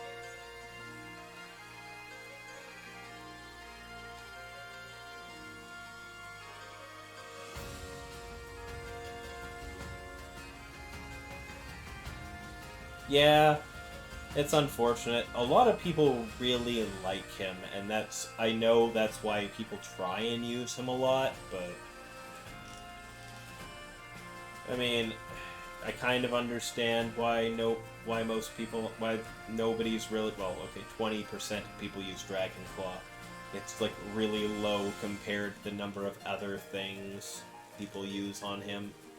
So, no Dragon Stab, but then again, I guess there's a lot of fairies in the meta, so the Dragon Stab attack is probably more of a liability. And Dual Wing beat out the Focus Sash users as a stab. Earthquake, so you can run Max Quake in if you Dynamax him. Dragon Dance to boost his speed and attack power. I probably wouldn't go with Dragon Dance in doubles. Yeah, he could be. My only issue is I don't have one with a 0 speed IV, which kind of puts me at a slight disadvantage with him. Yeah, he definitely would come in handy because he's got a bit of a move. He's got a move set on him that would open up some offensive options for me too. Because yeah, if I've got Snorlax and Hatterene and Indeedee and Comfey, Trick Room is definitely one of my friends on this team.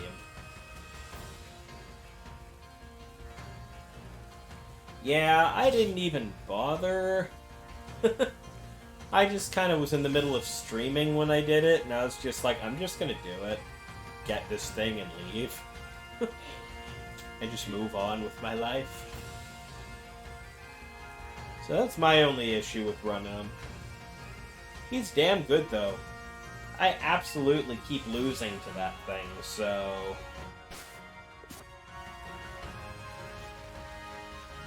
And again, I've only really got... Oh, okay, I guess Hatterene's also got Trick Room. So, I've got 2 different Trick Room setters on this team, so...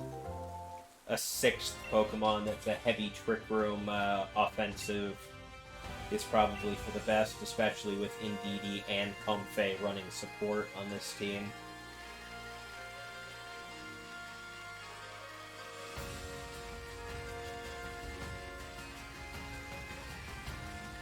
I mean, I feel like as good of a Pokemon as Landorus is, it's not exactly been doing me any favors, like ever, in the entirety of the time I've been trying to make it work.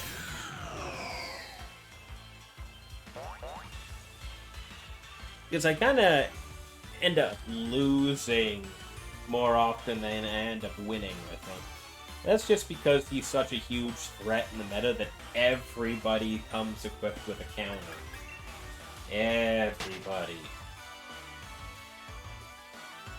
Yeah.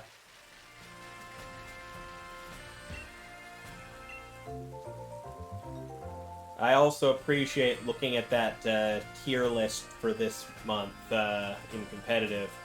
The absolute disappearance of Metagross from the top of the charts. Like, back in November, he was like right up there. Everybody was running him. He was all over the place. And now, man, I gotta scroll down pretty far for him. But then again, I guess that's just it too, right? Everybody was running him, so everybody's prepared for it. Everybody's got their counter options ready to go. Including me. Including me, that's what the Moltres is partially for.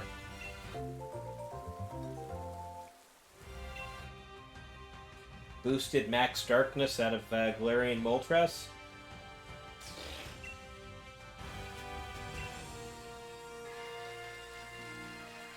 Yeah, that's what I mean. Especially the single blow Urshifu with black glasses can absolutely one-shot it, even if you maximize its defense. It's friggin' ridiculous. For a Pokemon that's supposed to be incredibly tanky, the fact that any Pokemon has the ability to just one-shot you.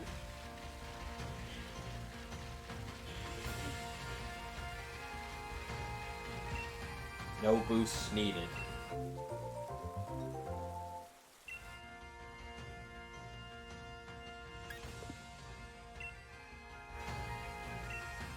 I picked up too many eggs again.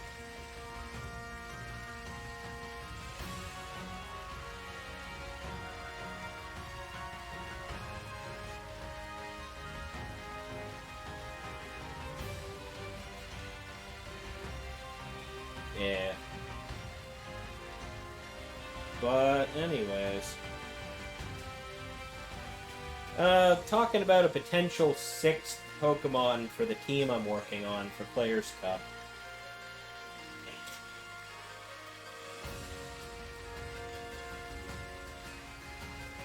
As for doing, when I was in the middle of trying to set up a test version of the team I was thinking of, it kind of came to light that the Indeedee that I made ages ago, like back when the game first came out, is very much not what I needed to be using on this team.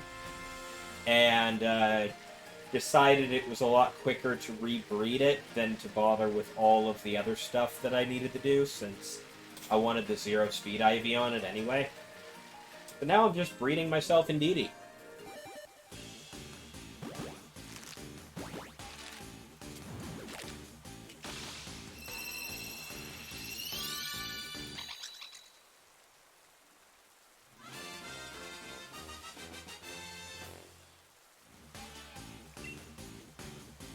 But yeah, the team as it stands is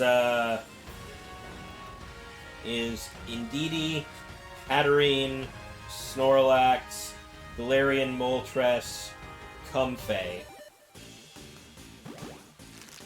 which gives me about 3 different potential lead combos and some additional and just frankly, most of the above are pretty good in and of themselves. So I think that's a good rounded thing.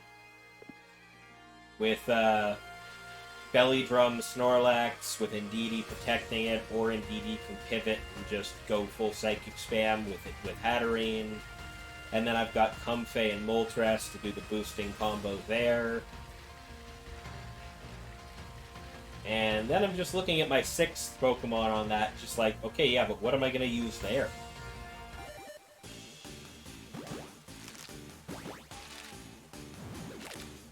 Trick Room, for the most part. Both Comfey and Hatterene. Yeah, I was thinking Stack Attack at 2. I really liked him when I used him on one of my teams back in Gen 7. But I haven't really used him since.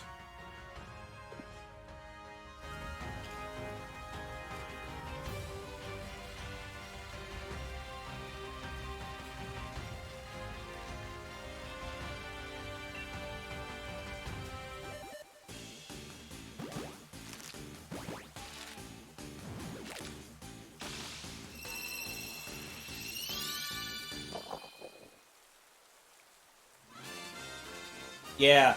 No, I saw that it got body press, and I was absolutely blown away by that. Like, you're telling me that that thing with its 211 base defense and its ability that boosts its defense every time it kills something gets body press. Ugh. Ugh. Yeah. Gyro Ball, Rock Slide, Body Press. Protect probably would be the other one I go for, unless I go High Horsepower instead, but I think Body Press, Gyro Ball, Rock Slide, Protect sounds like the better set right there.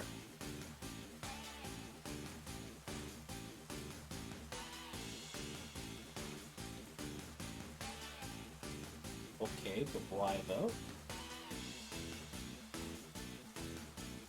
What? Why? Oh, that's why. Yeah, no, that's why I was saying. That's the other thing that's on here is High Horsepower. But, personally, it'd be nice to be able to round off its attacks like that, but giving it just the fighting move, the rock stab, and the steel stab, especially with Gyro Ball being basically maximized damage considering how low this thing's speed is. Sounds like a better attack set. And Protect would be nice. High Horsepower would be a good option if I just wanted to go all out. I mean,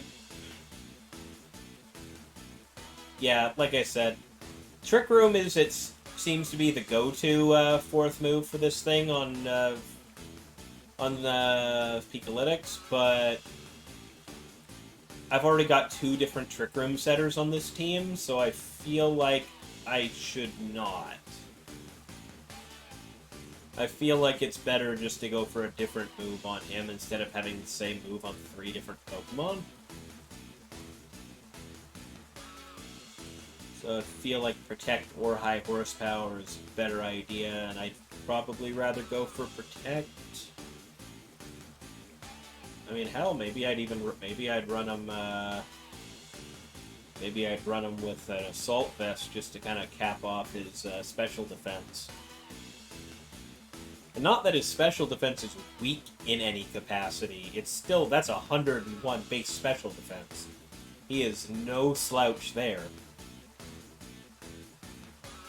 He'd fit well into the Trick Room. He'd be a pretty high offensive threat.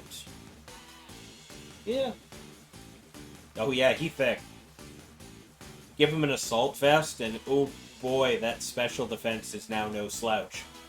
But the one thing I was looking at here that really just kind of throws me off is how many people are running him Lonely Nature. Which, I actively had to look up what that does, because I've never done that before. It's not a nature I standardly go with at all. Down this... lower his defense, up his attack. And it took me a second to realize why you would do such a thing, but those are the people who were lowering his defense so that Beast Boost would raise his attack power instead. Yeah, that's exactly why. It took me a minute to figure out why you would do such a thing. Yeah, most people are running him full investment in HP and attack power.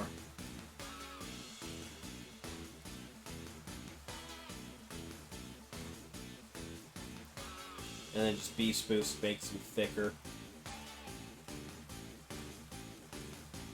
Yeah. Unfortunately, I don't have that.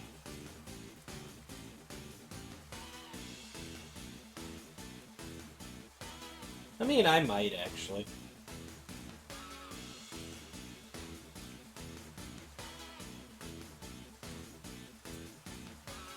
I'll double check later if I have anything with a 0 defense IV that I can breed in for that, because I know I don't have a Ditto with that.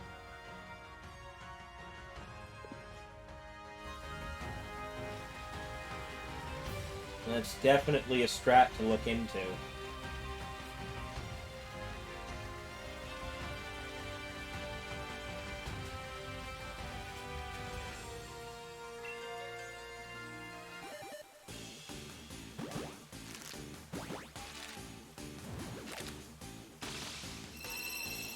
Yeah, exactly.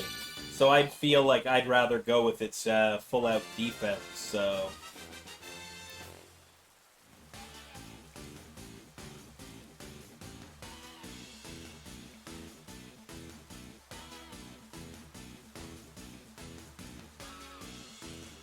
Okay, so he just needs a low defense IV to do that.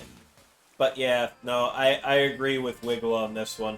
I don't necessarily think he needs to go lonely if he's running the body press.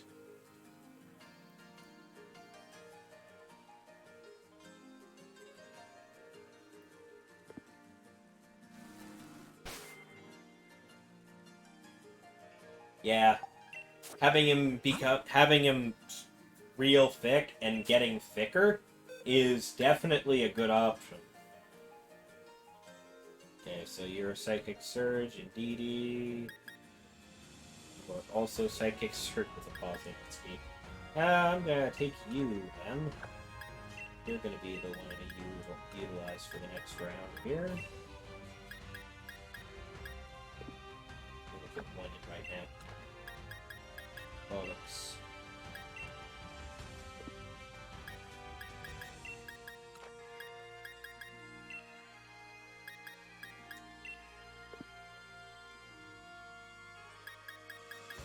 Yeah, no, Shuka Berry seems to be the main option people are going with.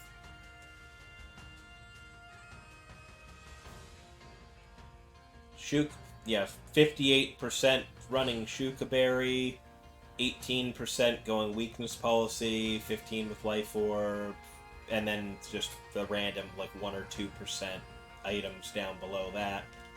Like, no one runs Assault Vest on him. I feel like there's got to be a reason for that.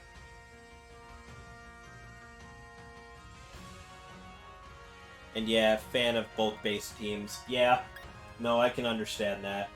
Especially in doubles. Okay, where's my negative speed Ditto?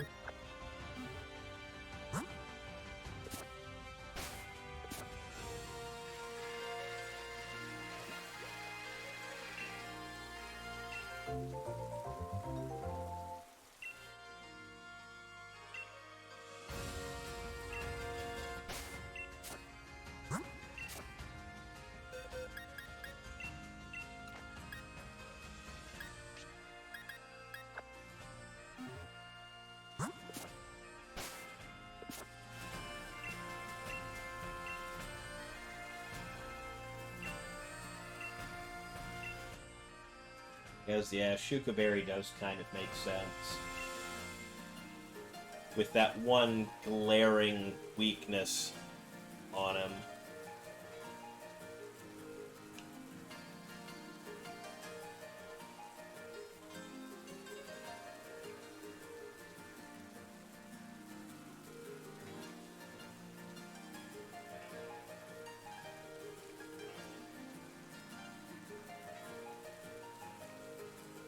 Multiple glaring weaknesses on him anyway.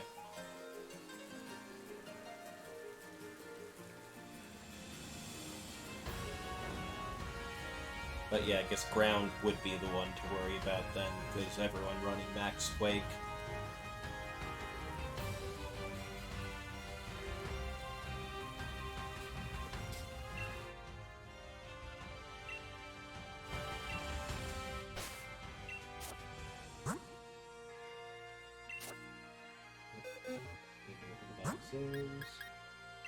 Swap held items.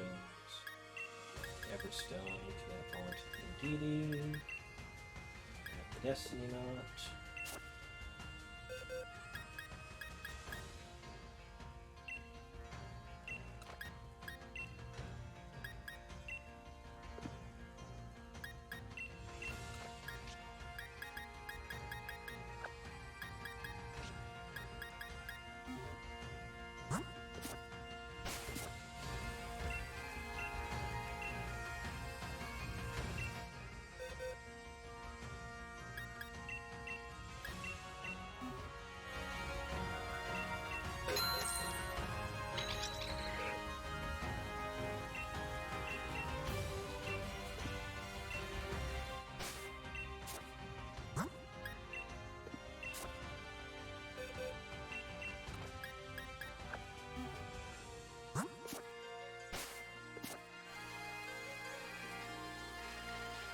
It lets you live a max quake from the Ice Force comfortably as long as it doesn't have boost. Yeah, I can see that.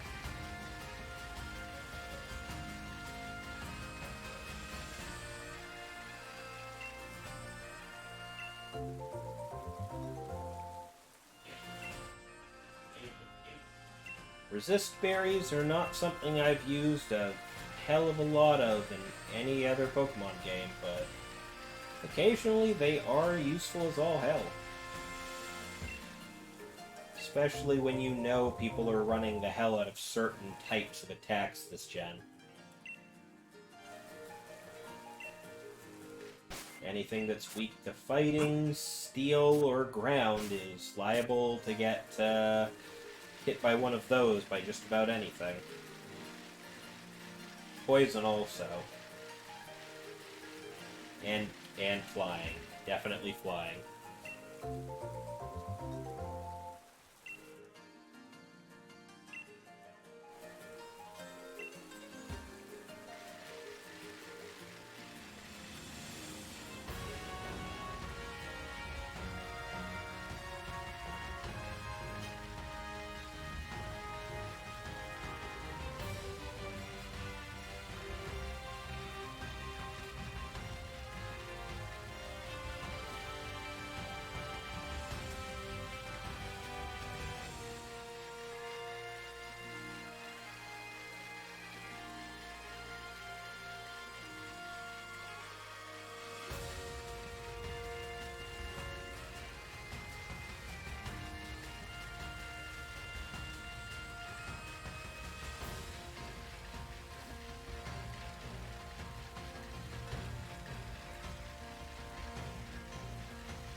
Problem is, I know I have a couple of stack attackers kicking around. I don't think any of them are 0 speed. Not that it matters too much, I'm sure, when it's got 13 base speed.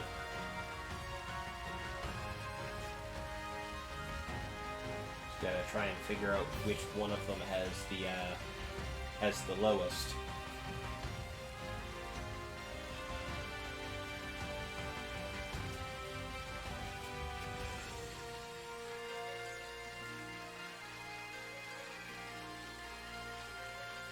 Nice. Very nice. So yeah, Stack Attack has got 13 base speed. Blast Sphere is 30 base speed, so as long as you're a low speed Stack Attack, you still underspeed the Glastrier and Trick Room, so that's good.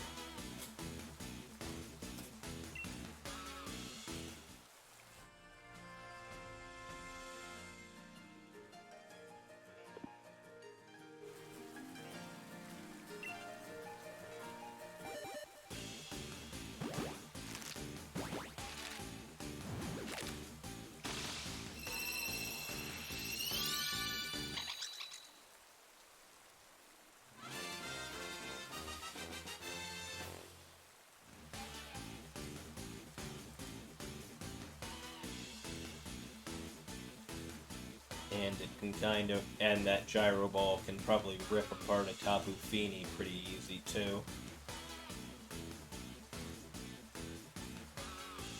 Actually, no, Steel doesn't work quite as well on water, does it?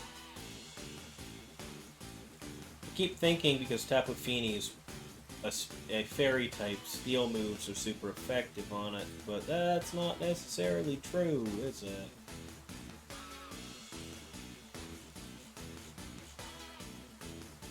I feel like I have been surprised before with that. Yeah, neutral on Fini.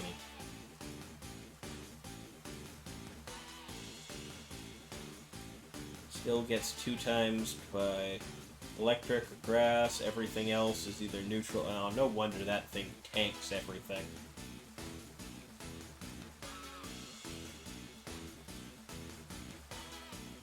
Tanks everything, drops Misty Terrain, so that Drops Misty Train, preventing you from doing any status ailments on its team.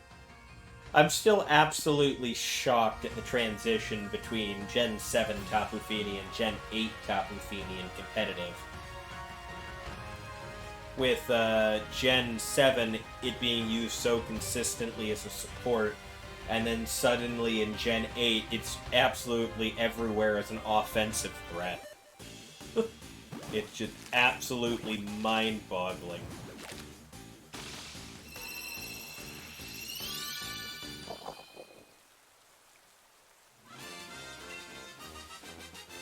Like, did it lose a bunch of its support options and its moveset?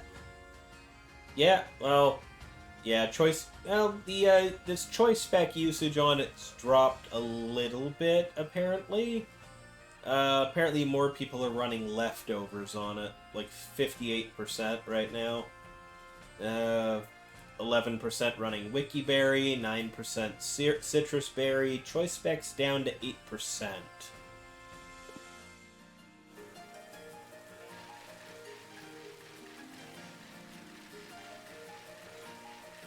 I feel like the choice specs was so it could outspeed Landorus, and it was trying to have it outspeed a bunch of stuff that's no longer major meta threats, so not outspeed. It needed to outpower certain things.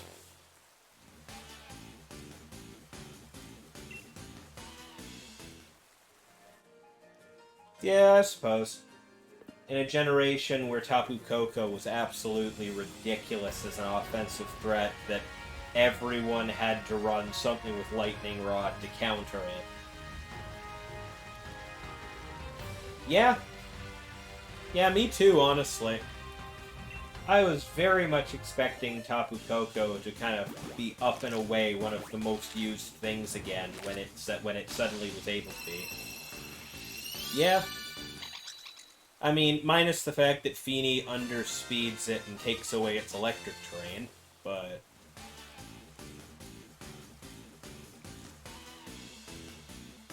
I feel like, to some degree, Regieleki kind of stole its thunder. And that's why.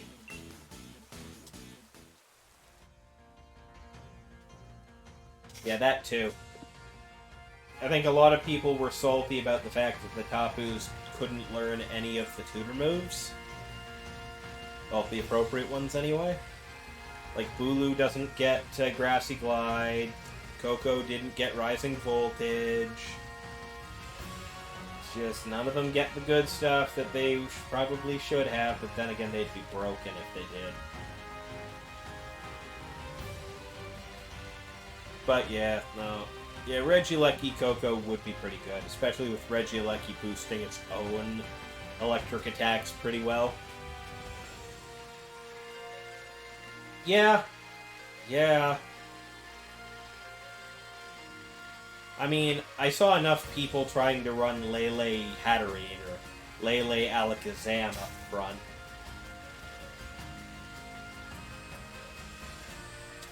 Yeah, Lecky and Pincurchins sounds like it'd be a lot of fun. When I was looking up Pincurchin stuff for Overkill when I was making his team, I was kind of looking at it like, this thing looks like it's a lot of fun to use. I just wish I could find a good composition to use it in.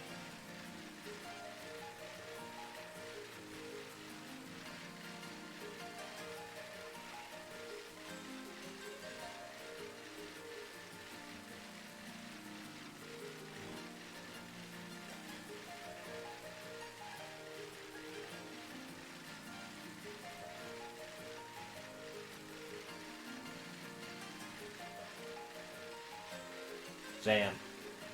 No, I saw a lot of people doing that too, honestly. I do still have eggs. I am running in circles with no eggs left. Bleh. I am not paying attention. Yeah. Yeah, it's about the same, honestly. I mean, for the sake of doubles, Indeedee is just a better option, I feel, for Psychic Terrain. But if you want to set up Psychic Terrain and you want an offensive threat to do it, I feel like Lele's still a better option there. Boom just outpaces Tapu Bulu. That's the unfortunate thing. Just no matter what you do, he is just the better Tapu Bulu. It's kind of ridiculous, honestly.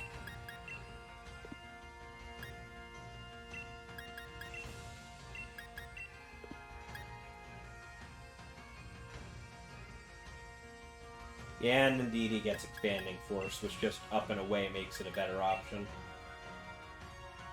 But I feel like if you're playing singles, you definitely go Lele instead on that one.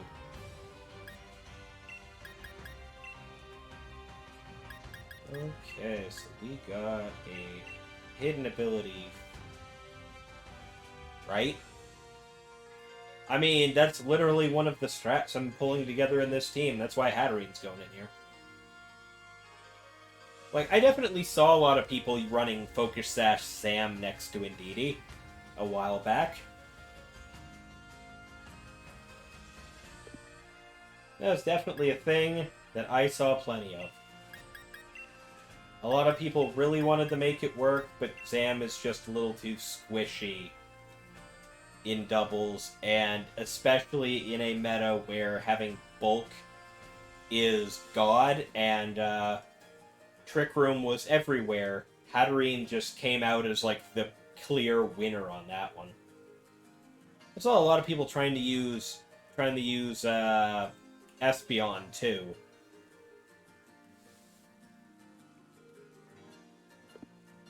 So this is the one I'm using. So let's just get rid of these 4.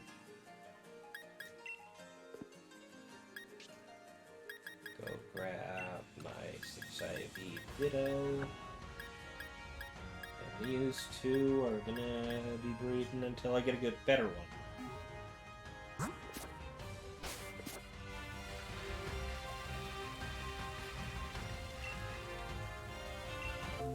I feel like one of the more interesting strats I saw that is a little more build-up with a little less, I think didn't end up having quite as much payoff as quickly. I saw a lot of people running Galarian Slowbro with Indeedee.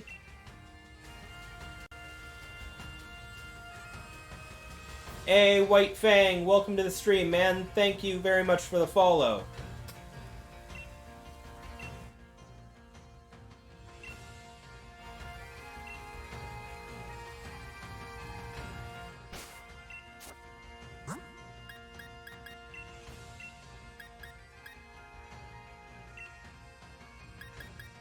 Stone, Destiny Knot.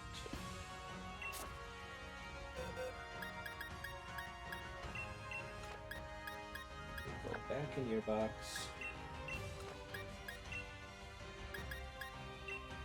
Here.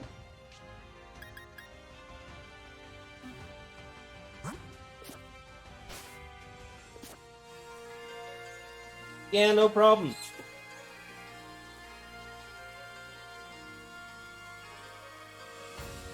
Yeah, I do the same a lot.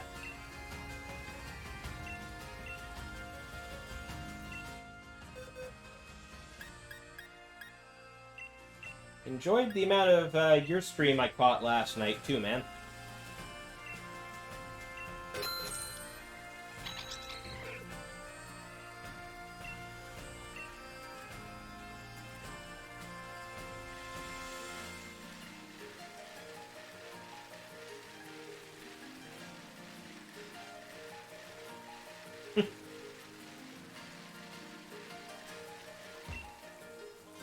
Yeah, no problem. It's what we do.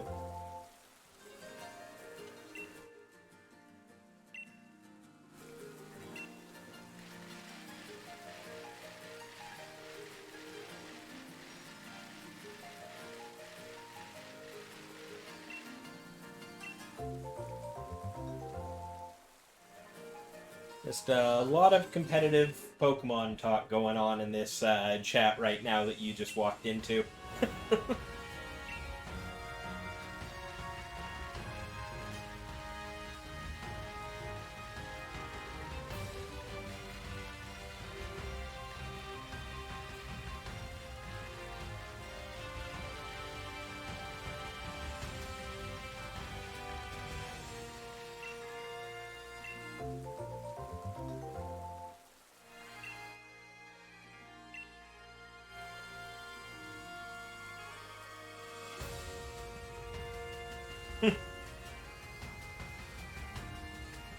Oh, yeah.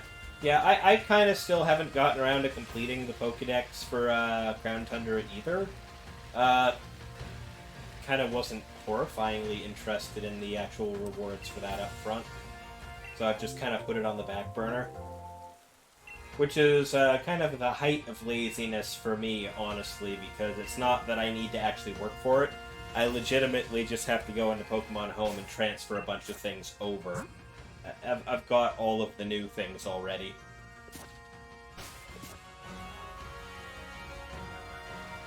Yeah, I've got those two completed now, too. The base game Pokedex I 100% completed as fast as I possibly could. For various reasons. Isle of Armor took me like a month before I actually bothered, and this one, Crown Tundra, I still haven't bothered just yet.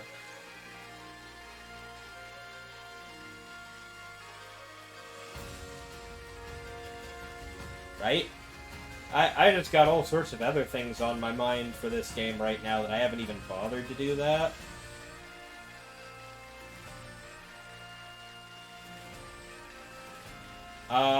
Yes. Yes, I could. I actually did one back over the summer.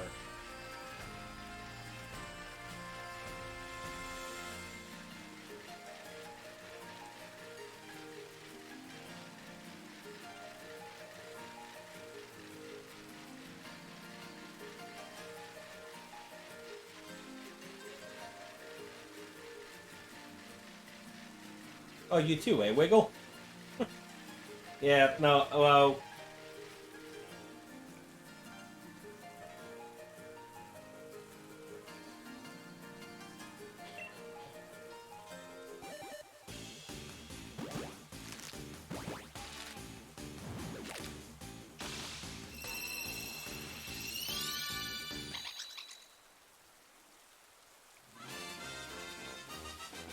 Yeah...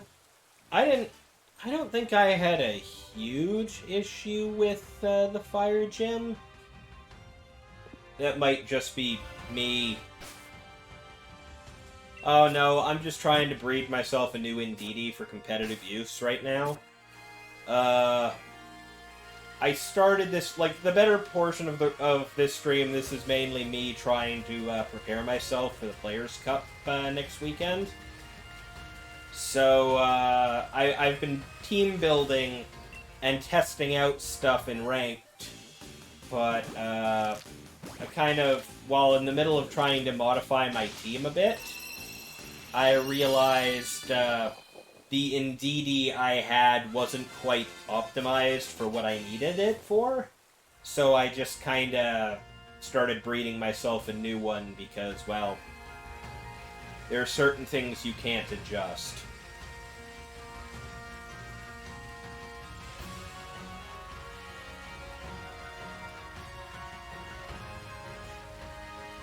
Oh, you mean the catching part. Yeah, the actual gym challenge. Yeah. My strategy with that gym challenge was take out the other trainer first. Then try and catch the Pokemon. Because the wild Pokemon's not exactly doing enough damage to be a threat, but that trainer certainly is. So I just kind of took out their Pokemon first, and then worried about catching the thing.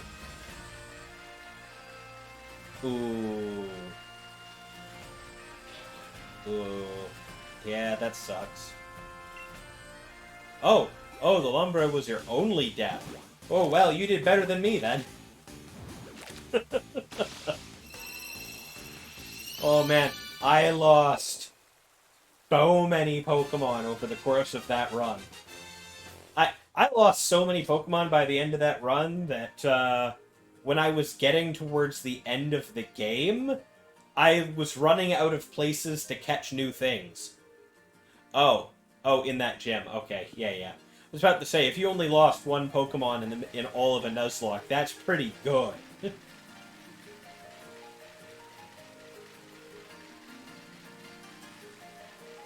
Oh, yeah.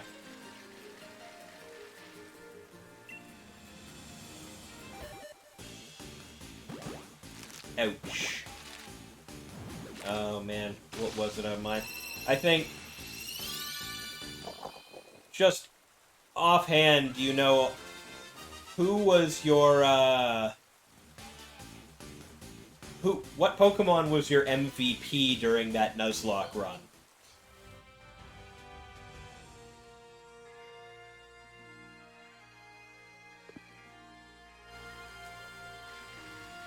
Arcanine?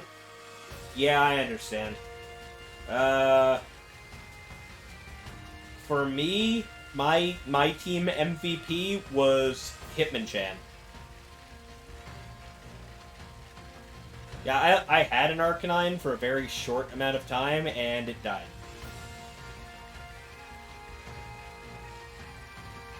Yeah, my Hitmonchan carried the hell out of my run. Beginning to end. It was like one of the first... That Tyrogue was one of the first things I caught when I walked into the wild area. And then it lasted me all the way up to, it lasted me until Zamazenta. And it was just absolutely soul-crushing for me and everybody watching when that Hitmonchan went down.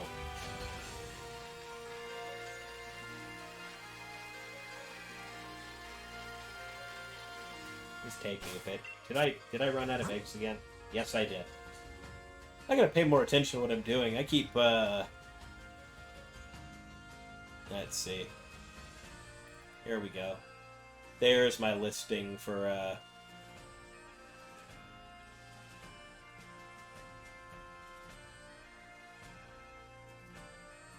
I kind of quickly... Like, I didn't think about the wild area until I walked in there the first time. It just kind of went, oh crap, how do you split this? And then I then I just opened up Google and just looked up a general rule set. And most of the other people running Nuzlocke were setting it up as each individual zone in the wild area was its own route, technically. So, realistically, all the individual little sections, every time it changes up the name, that was its own place.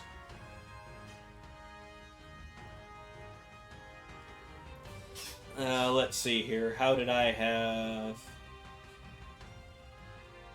Yeah, each zone... Yeah, I ended up using most of them, unfortunately. That was my first ever Nuzlocke, and it did not go very well.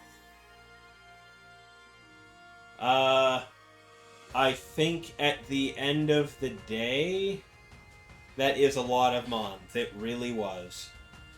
But at the end of the day, after putting that rule into play, I realized real quickly if I hadn't done that, I probably would not have succeeded in that Nuzlocke. Like, at all. Over the course of my Nuzlocke, I lost, Yamper, I think, to, Pokemon on Route 3. Stuffle also. Yamask I lost due to my own forgetfulness, because I was trying to evolve it, which means I was trying to lower its HP. So I put a focus sash on it, went to go fight Hop. He sent out his Cramorant first, almost OHKO'd it, set off the focus sash.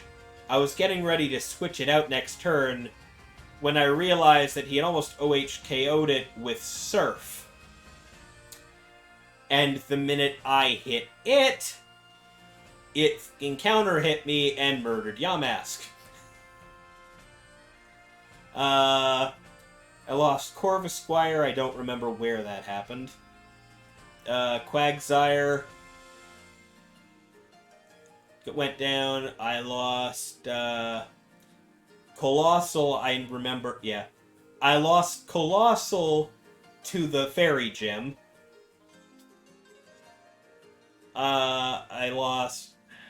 Actually, I think, yeah, to the Fairy Gym, and I also lost my Bisharp there. Oh, actually, it was Poniard still. Ouch. Yeah, I did that. That was my Lunatone. I lost my Lunatone literally on the same route I got it, because I was trying to level it up a bit, and forgot that Drapion was a Dark type for 2 seconds. Went to attack it, like, it's a Poison type, I'm gonna go attack it. Shit, wait!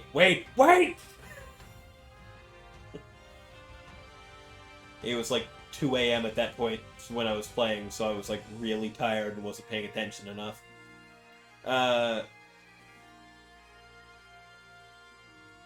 Grimmsnarl.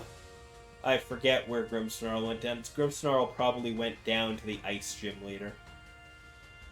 Snover, I lost somewhere on the route. Yeah. Snover, I lost.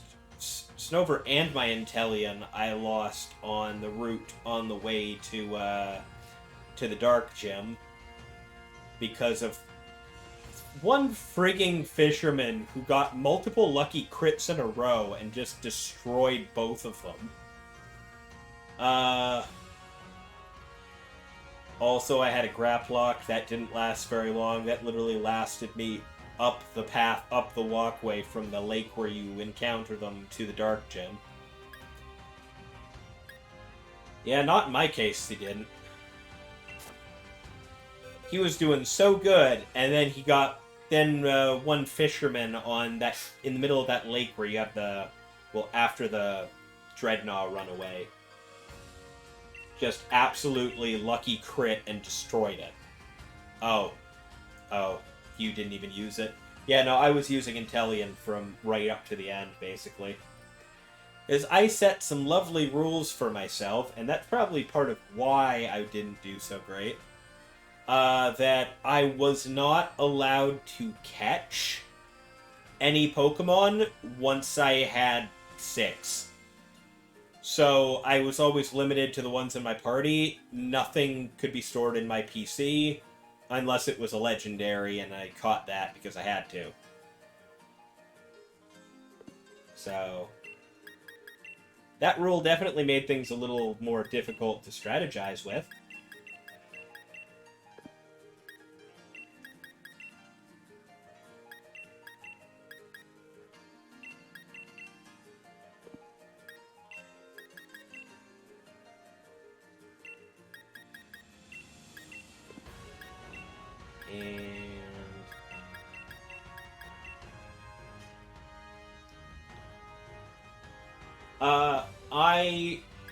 I put on a very, very specific rule during my Nuzlocke where I was not allowed to have any backup Pokemon at all in my PC.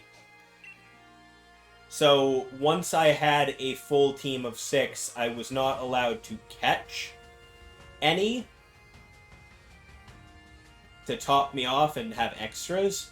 So I couldn't rearrange my team at all before gym leaders to be better prepared. I just had to keep using the same 6 until one of them went down. And then I could go back to routes where I hadn't caught anything before and catch.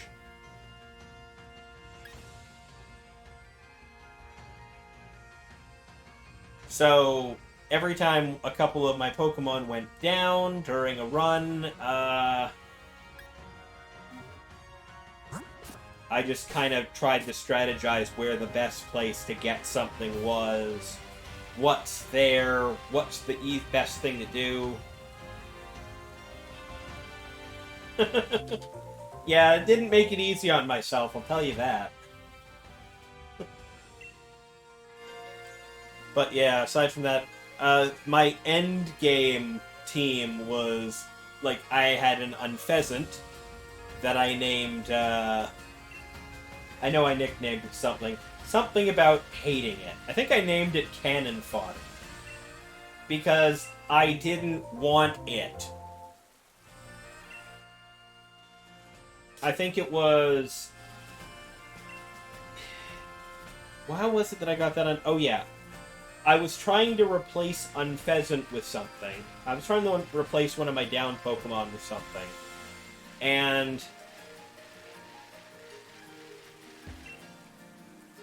yeah, I was trying to replace fill my empty slots with something. And one of the only areas I hadn't already caught something on that was about the right level for where I was in the game was, ooh, an Egglock. How about a Wonderlock? Everything you catch, you have to immediately Wonder Trade and see what you get. I've seen those.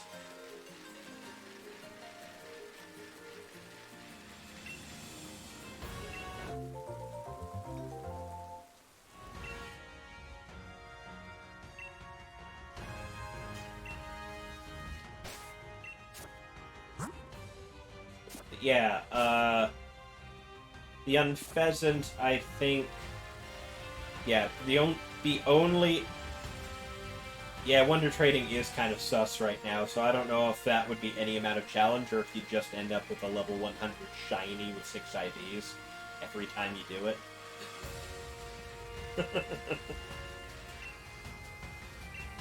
Yeah.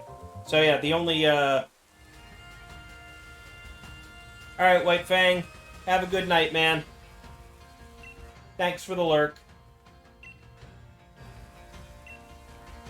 Yeah, no, the Unpheasant, I needed to fill an empty slot. One of the only areas that I hadn't caught anything in yet was Axew's Eye in the wild area.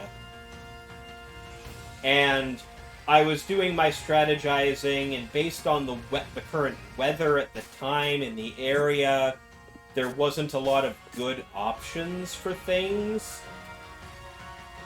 So I was trying my best to figure out what I could get. And I think the best option, because I didn't like any of the ones that were walking around, one of the best options was a Manectric that had a 40% chance of spawning in the grass. And I ended up with the slightly rarer Unpheasant popping up, and if I defeated it, I couldn't catch anything else on that route. Well, in that area. So I caught it. And immediately named it Cannon Fodder, because I was planning on murdering it basically immediately.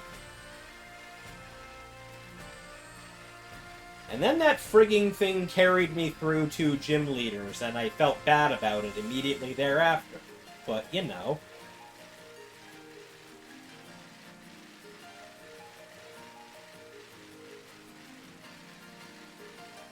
Nope. Nope. Not even a super luck Unpheasant. Just regular. I forget what it had, but it wasn't super luck.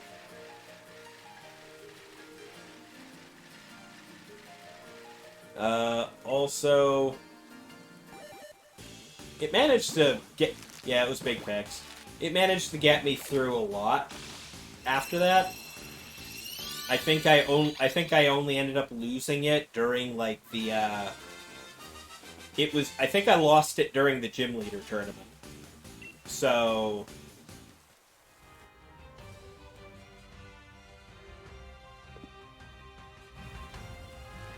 It cleared... It basically cleared Piers for me. Did some good damage for me against Ryan.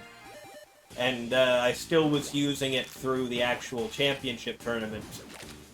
And then the Gym Leader tournament happened, and it finally died. And I was like, well, it got to live a better life than I was expecting. Also had a Glalie, an Avalugg, and an Arcanine. And the Pokemon I'm listing off right now, all of those are the ones that died. Because I've got my lovely little image of all of the things that I lost over the course of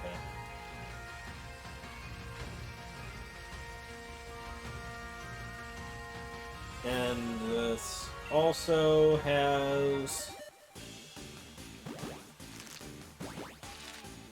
yeah, Hitmonchan was my frigging all-star for the whole Nuzlocke, died to Zamazenta.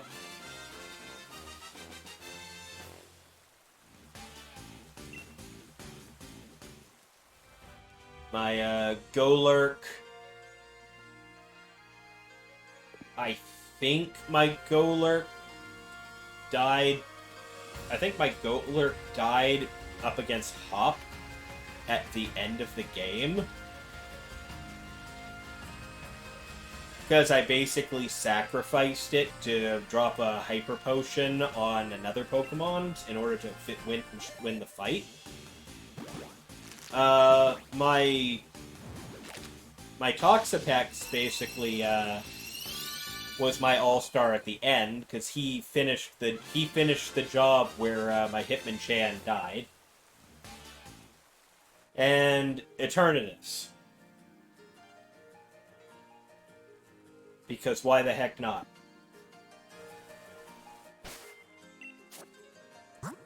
Also, I had Zamazenta on that team by the end, too, because, hey, if you killed Hitmonchan, you're gonna put in some work. And again, that's the same thing, because I know Eternatus took out my Glalie in one shot, too, so it was like, well, I've got an empty slot now.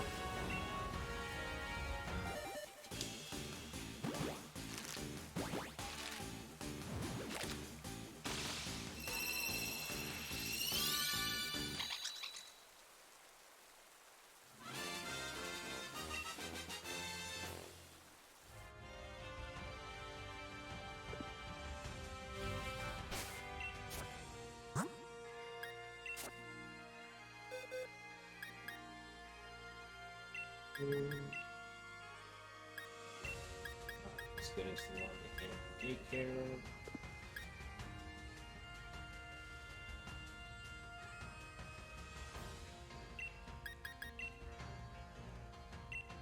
Thank God it's male. I would have rioted if that was female.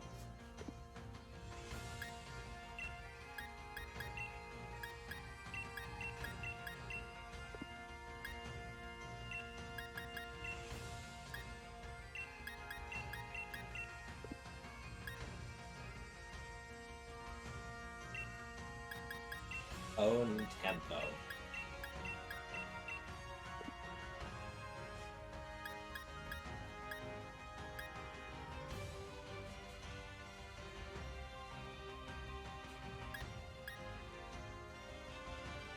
Want to speed this along? I can speed this along. It's not like I don't have female Indeedis with the Eggmans right now. Yeah, I'm gonna do it.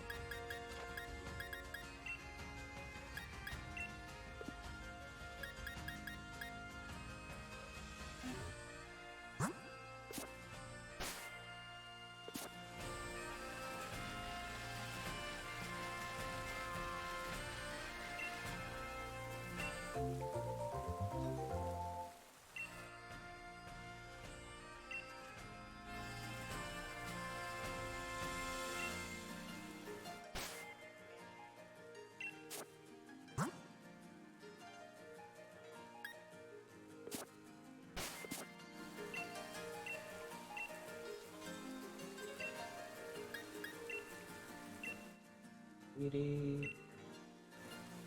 Don't look down.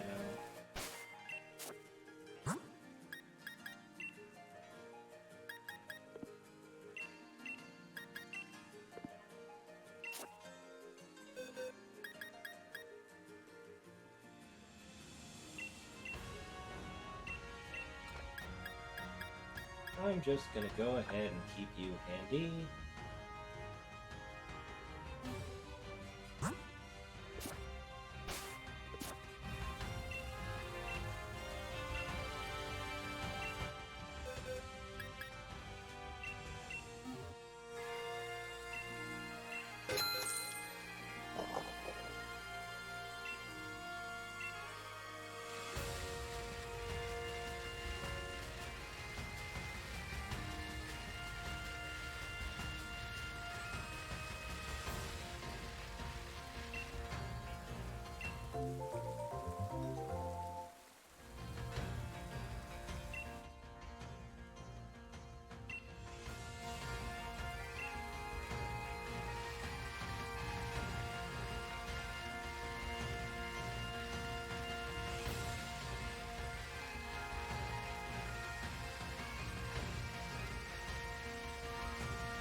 Hey Dave, how you doing, man? Welcome to the stream tonight.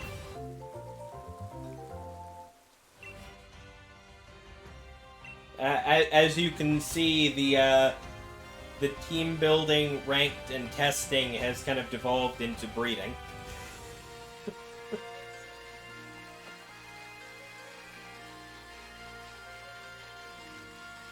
That's good.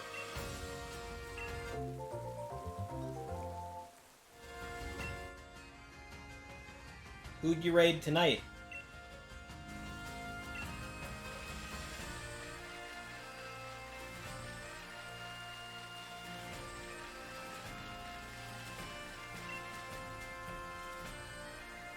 Cool dude. Okay.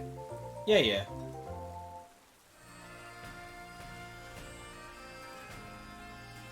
Always good to give love to the new dudes.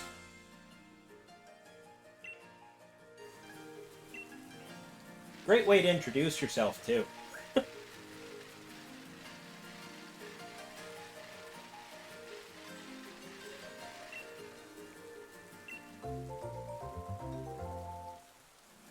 Whether or not they figured out the Discord and had a chat with everybody yet.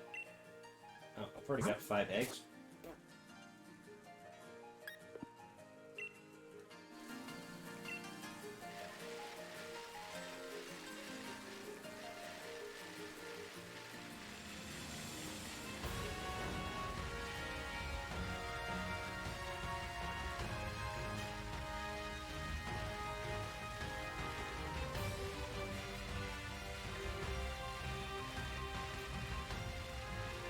Oh, good. Always good to get a bunch of upgrades going in one night, instead of doing the same raid 15 times over and never getting anything.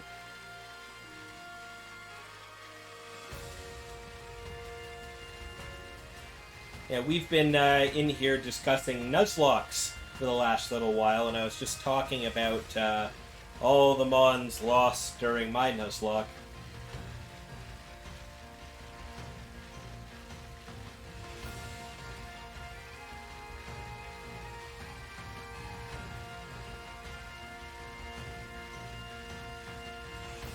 Oof. Rolls be like that sometimes. I remember my old WoW days. God, did I have to run the same dungeons a lot.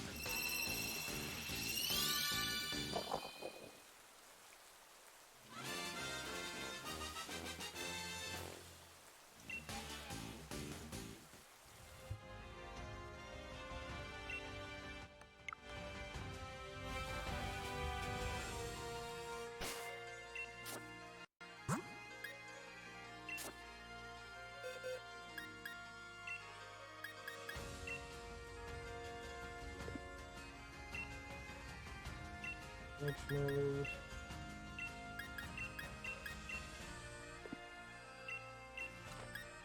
You're just not any real use to me right now, so I'll get rid of you. Grab that egg.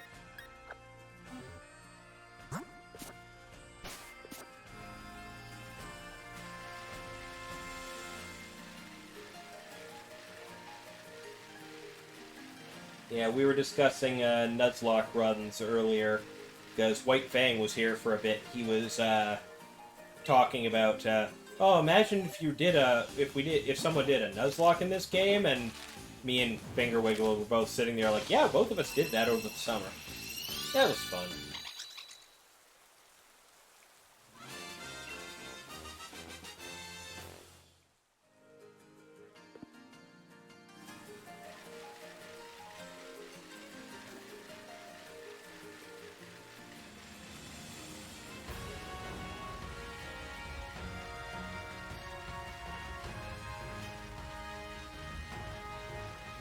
Yeah, there was a lot of depth in that Nuzlocke.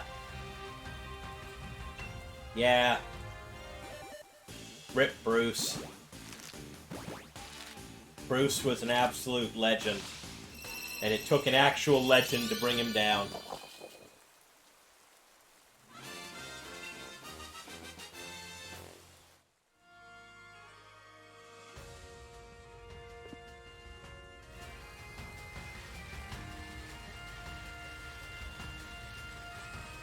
Oh, God, yes, he did.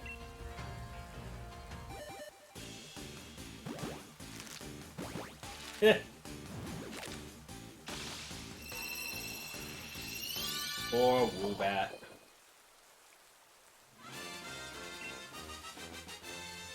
Though you were saying your Arcanine carried your team for a while.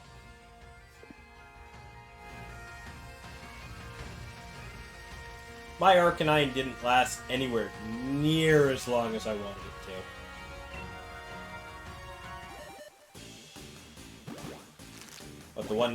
But the Arcanine named after your dog?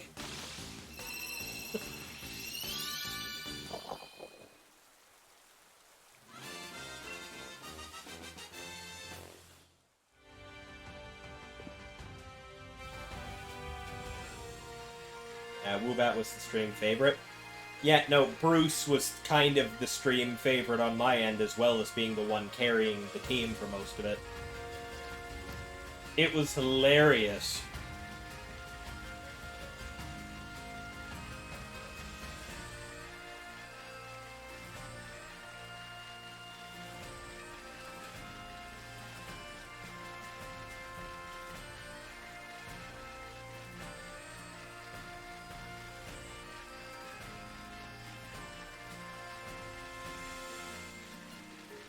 Yeah, Bruce the Hitmonchan just kind of walked into fights with Fake Out and Drain Punch, and then I just swapped the elemental punches for the other two, depending on the situation.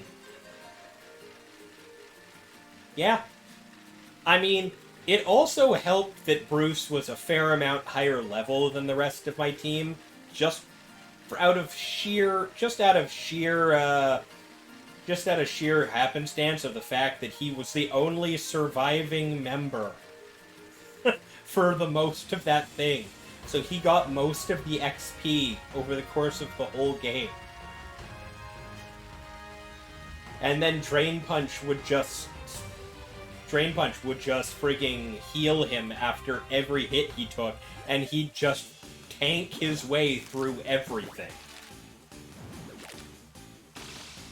It's like, oh, we're going up against the Ice Gym leader? Better bring Fire Punch.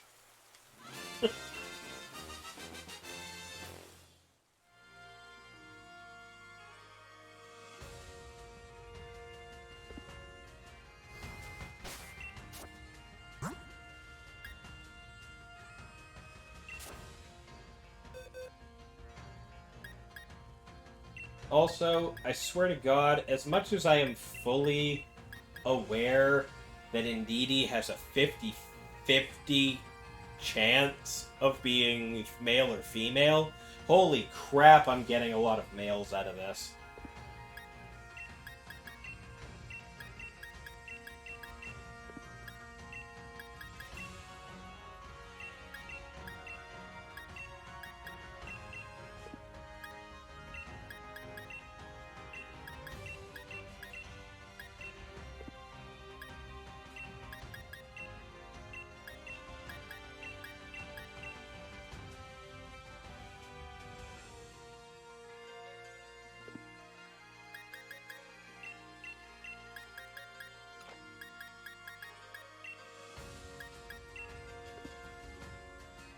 And yes, Dave, Miss Vicky's chips are still very good.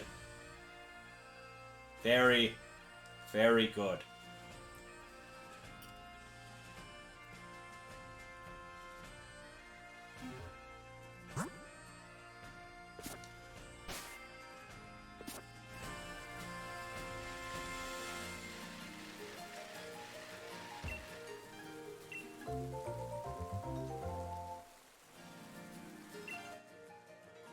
Yeah, I seem to recall having much the same issue when I was first breeding my first Indeedee.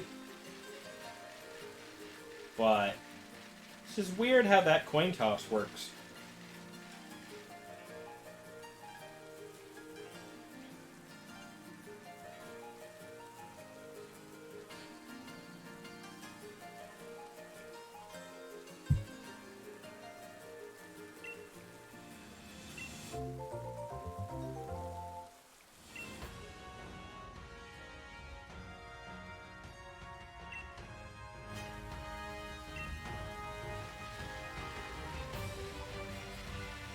Oh yeah. So, Dave, since you weren't here earlier, I'm gonna fill you in on what has transpired over the course of this stream. With the help of Wiggle and Sean, I've kind of figured out what my team is going to be for Players' Cup. But in the process of trying to build it so I could run it and test it in ranked, I discovered that my Ndidi wasn't quite completely ready for what I needed it for. I needed it to have a 0 speed IV and an egg move that I didn't have. I went to go put the egg move on it at least so I could play test it and breed one later, only to find out that there was an issue with getting the egg move on because the egg move can only be learned by the female, and therefore all the males I was getting couldn't transfer it over. So at some point here I just kind of looked at all this and went, screw it, I'm just going to breed the Ndidi I need now. It just feels like I should just, while I'm doing all this work, I might as well just make a new one.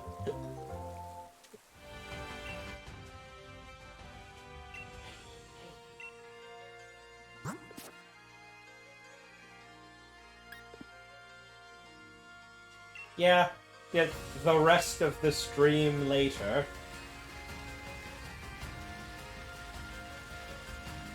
I mean, I was playing ranked at the beginning of this.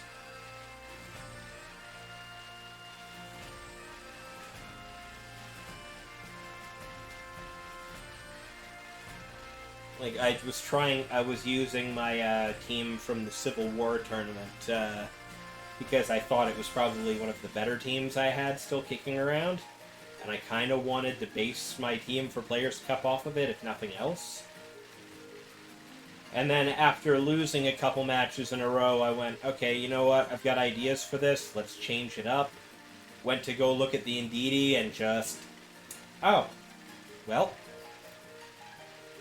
time to get breeding.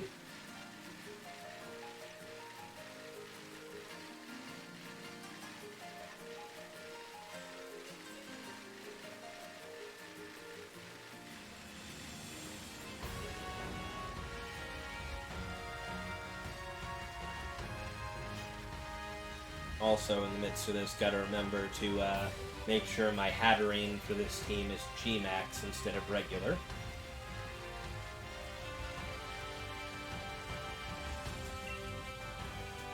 Just for the sake of, if I end up wanting to Dynamax it, for the sake of its fairy move not setting Misty Terrain and screwing up the Psychic Terrain.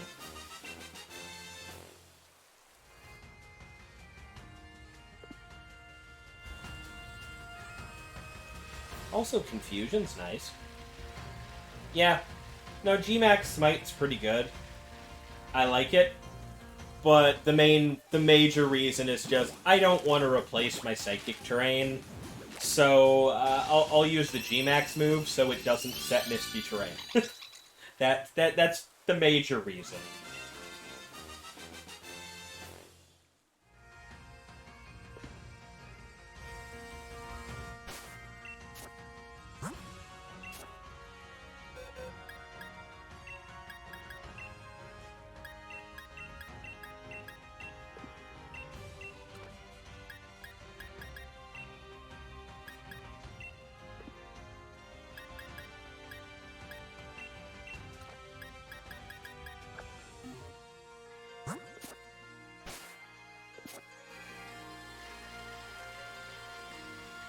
Not that I feel like I'm going to end up Dynamaxing the Hatterene a lot,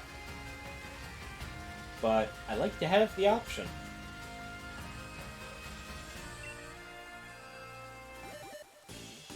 I mean, it would definitely be a good pivot option if I start the match and I called it wrong and Psychic Spam is not, and double Expanding Force is not the best idea.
had a moment of, I'm gonna go spin in circles again. I have eggs still, right?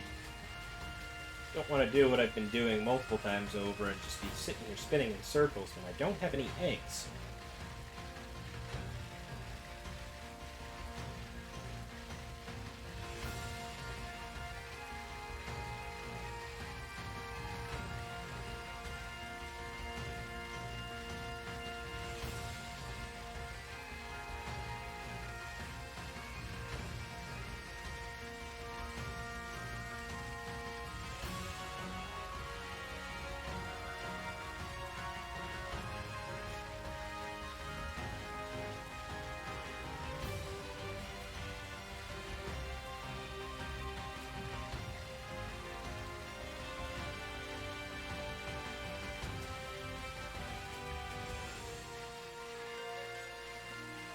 The more I look up at my face cam, the more I'm just like, I need to finish putting this room together.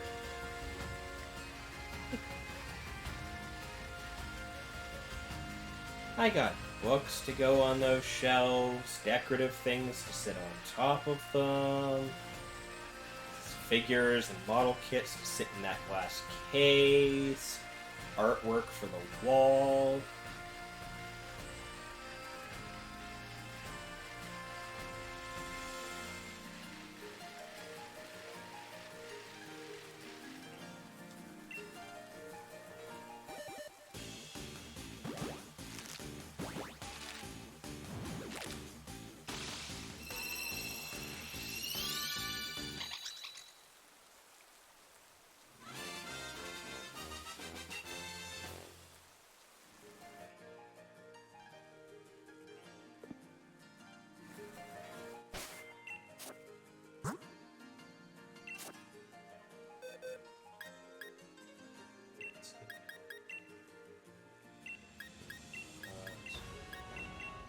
Most of the way there.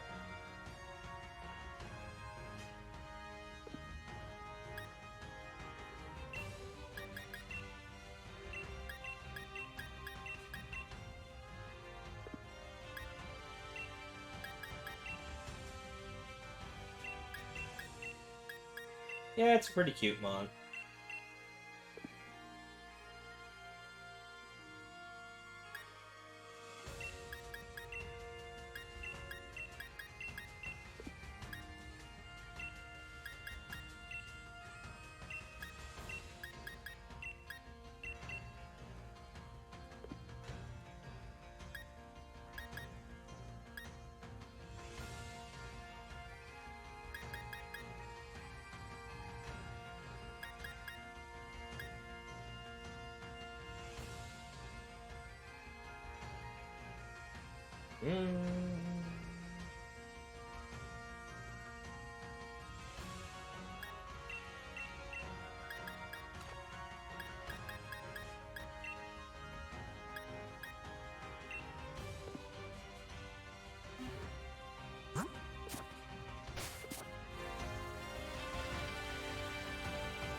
Actually, on that note,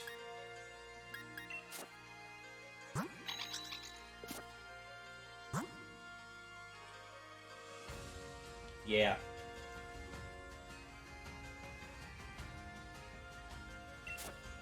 I think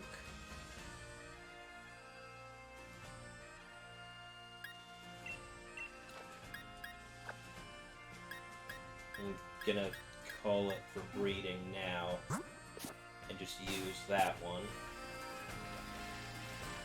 Just breed the egg move onto it.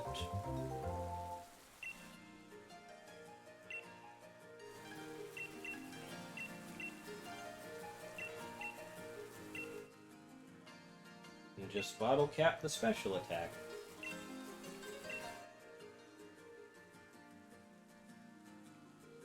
Alright. May or may not still be here when you get back because Danny needs to use the computer for a thing that's like 1:50 a.m., so I got like 15 minutes.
Yeah, I might as well just hatch this egg and then come back for them.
Hey, egg, anytime.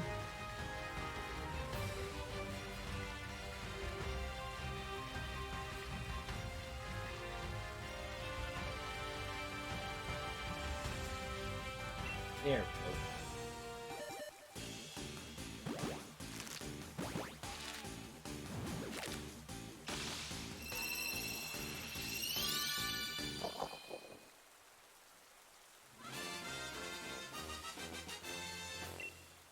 Of course, the last egg is male.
Both got it. So you're the good one. You're not. Put you in your box. Keep you in my party. And I will be getting that one raised up and ready to go. Alright. Well, that will be it for me tonight. Thank you all for coming along tonight on this one. I know that ended up more breeding stream than testing, but hey, got some stuff figured out. Pretty good idea what I'm doing for Thursday. Thank you very much, Sean and Wiggle, for keeping me company on this one and helping me strategize here. And Dave, always a pleasure. I know you probably run off and you're making ramen, so you're probably not hearing this. Oh, there you are. Anyways, thank you guys all very much for coming by, and for White Fang and Devil Spawn for the follows earlier. And yes, my next Draft League video is probably coming out Monday afternoon, because I have my match with my next opponent scheduled right now for tomorrow evening. So once that gets done, I should be able to... okay, who's on? Nobody I don't already have, so... Alright, I think I'm gonna drop a raid on Taboo. Because he's only got one viewer right now, so let's give him some love, shall we?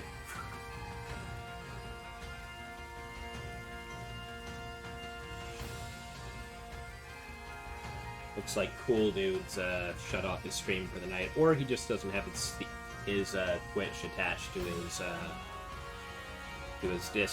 Discord at the moment. Anyways, gonna end up raiding Taboo. He's currently playing Call of Duty Black Ops, apparently. Yeah, Black Ops Cold War. Okay. Thank you all for coming along. Thank you very much. Peace.